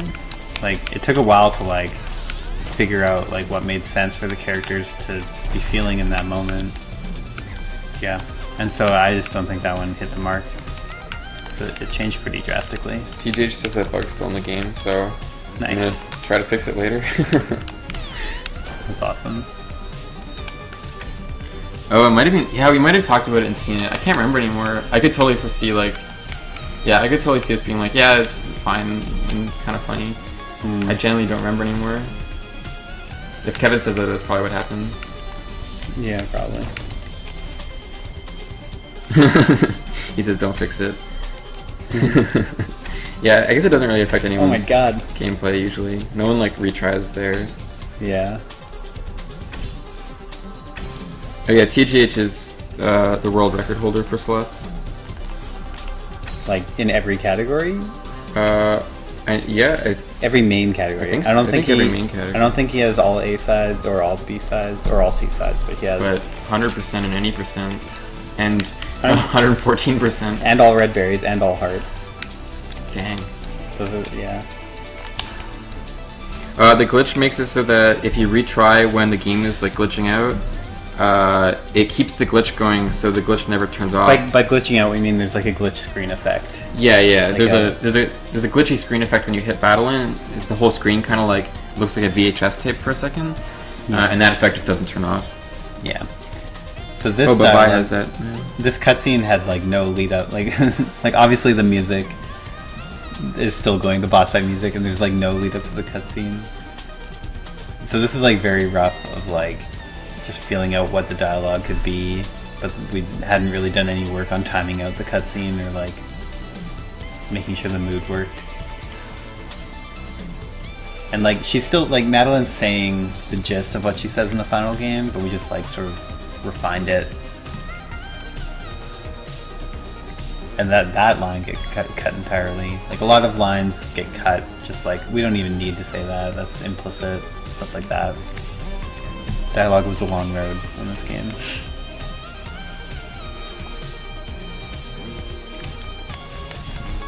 Yeah, the music just doesn't turn off right now. Yeah. Also, these spikes are gone in the final version, I think. Yeah, they're all. We got rid of all the hazards after this because it is the same kind of thing with Chapter 2, how we got rid of all the spikes after the battle and fight. Yeah. In this one, it's the same thing where like it didn't really feel cool. Like, oh, you just beat that really hard boss fight. Now there's like spikes again. And also just the feel of, like, it felt like Madeline was in a peaceful place after that. So like to have a challenge just felt wrong. This is awesome. Beep boop. He's like casually Just walks casually in. walks up. There used to be a bug where he would just keep walking forever. Yeah, you walk like until fall. Thanks, pal. Perfect. I don't know why we didn't ship it like this. Yeah, I don't know either. Area cleared, that's also different. Doesn't say area cleared anymore. Oh, we called them areas forever. Oh, They're yeah. called chapters later. Yeah. That's why in all our code it still says area for everything. Yeah. Oh, man. Yeah, the power-up moment, so the comment was the power-up is a much bigger moment in the final game, isn't it? Yeah, like it always was planned to be. That was like, that cutscene at the end was really early, just like blocking out, like maybe she'll say this, maybe this will happen, but like, no, not much work put into it yet. The music's still going, yeah. It's still trucking along. Also, there wasn't the idea of... They still weren't called B-sides, they were called remixes. So we had Remix 1 and RMX 2. Oh yeah. Was this even anything yet? It might crash. It crashed. I'm sorry. It's okay. I think... Who made the art for the area/chapter cleared screens? That's Amora. Amora did all the high-res art in the game, including the portraits and the Instagram account. I think this is nothing. Why did you change level up hair from green to pink? We made it green originally to match the Pico 8 game. And then, I don't know, we just didn't like it. It just didn't look right to us. So we went with pink. We tried a few different colors. Yeah, we tried at least 3 or 4 different colors. Mm-hmm.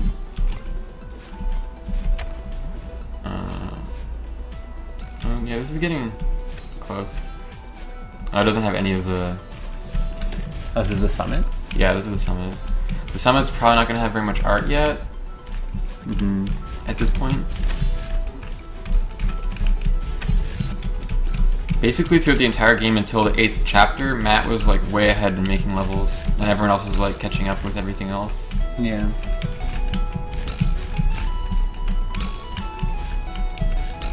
I cannot even see the spikes. Yeah, the spikes are not visible. I think I'm curious to see if this has...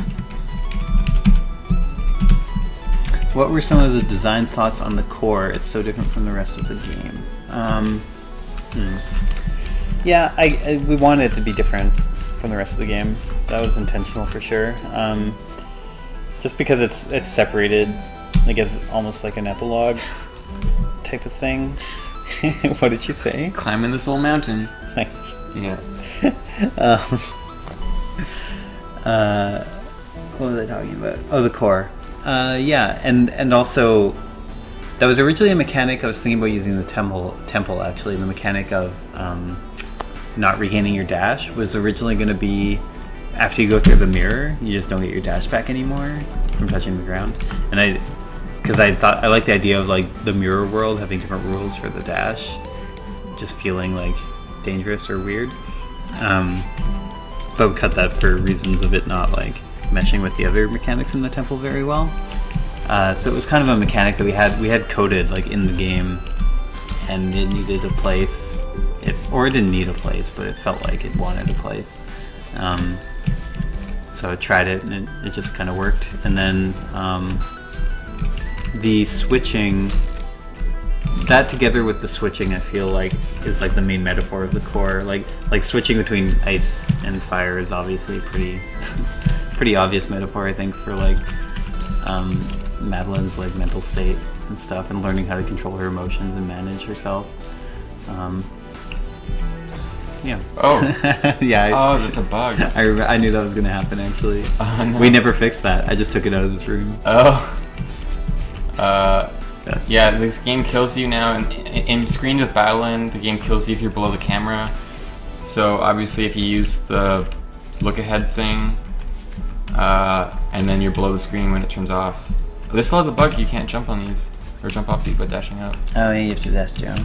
Yeah, that was pretty late. Fixing that. Those things are tiny. Still climbing this little mountain.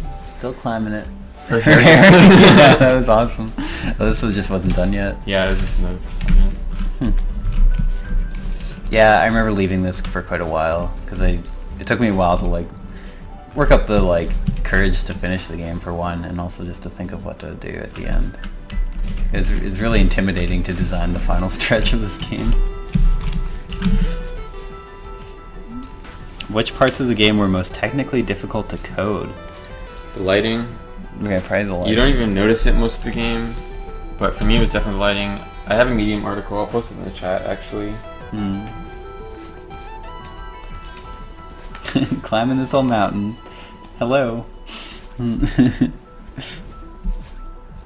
funny.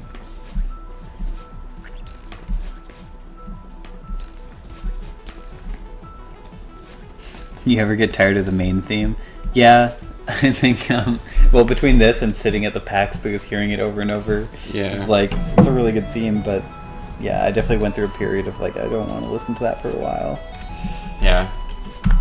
Definitely love it, but I mean, I think we've heard it literally thousands of times, so definitely. Yeah. And it was placeholder for like every level before it had music. Yeah, every single level just played that. It actually affected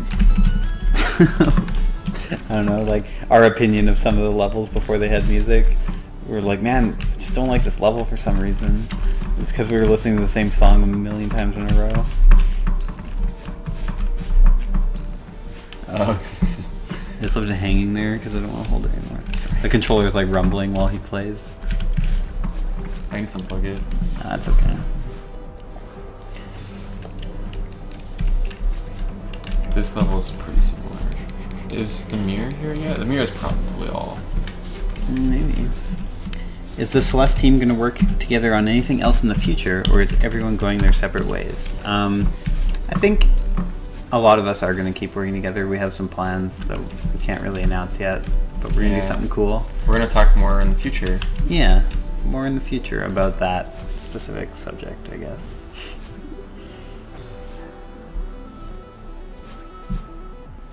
Yeah, this is all done, I think.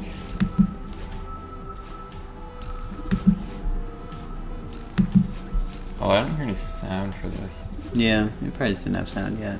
Did it have the... No, this is different. It didn't have the... Okay, no, this is different. Yeah, it just doesn't have the level. Yeah, originally it was just like a really short sequence. Yeah. And then we were like, well, it doesn't really have weight because you do it so quickly. And then I added that like sepia... The sepia color filter, and also the zoom out. The zoom, yeah, zoomed out and stuff, so it looked a lot different. And also adding the level where you have to break through some blocks and stuff introduces the mechanics of how those enemies work. Oh, it didn't turn off the... Oh yeah. Whatever this is called. The like Oh, it's back. anxiety effect. Yeah. Is Theo in? Theo's gotta be in this one now. The eyeball might not be though. What part of the game are you the least satisfied with?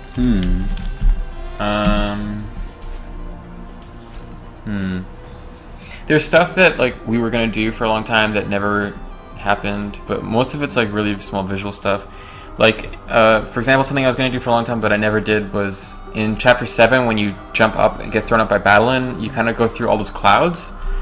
And for a long time I was going to add like stuff from each chapter in those clouds. So like when you jump up from the city, you'd see like beams and like metal stuff kind of flying by, and that just never happened. But I'm not like dissatisfied with how it looks either. Yeah, I would say I'm pretty satisfied with the game. There's a bunch of little things we didn't do that we could have, but yeah.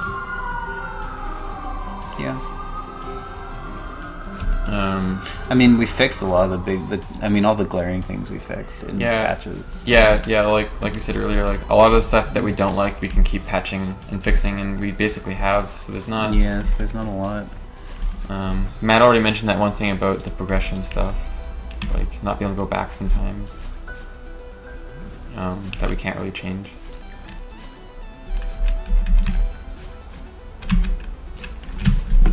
Hmm.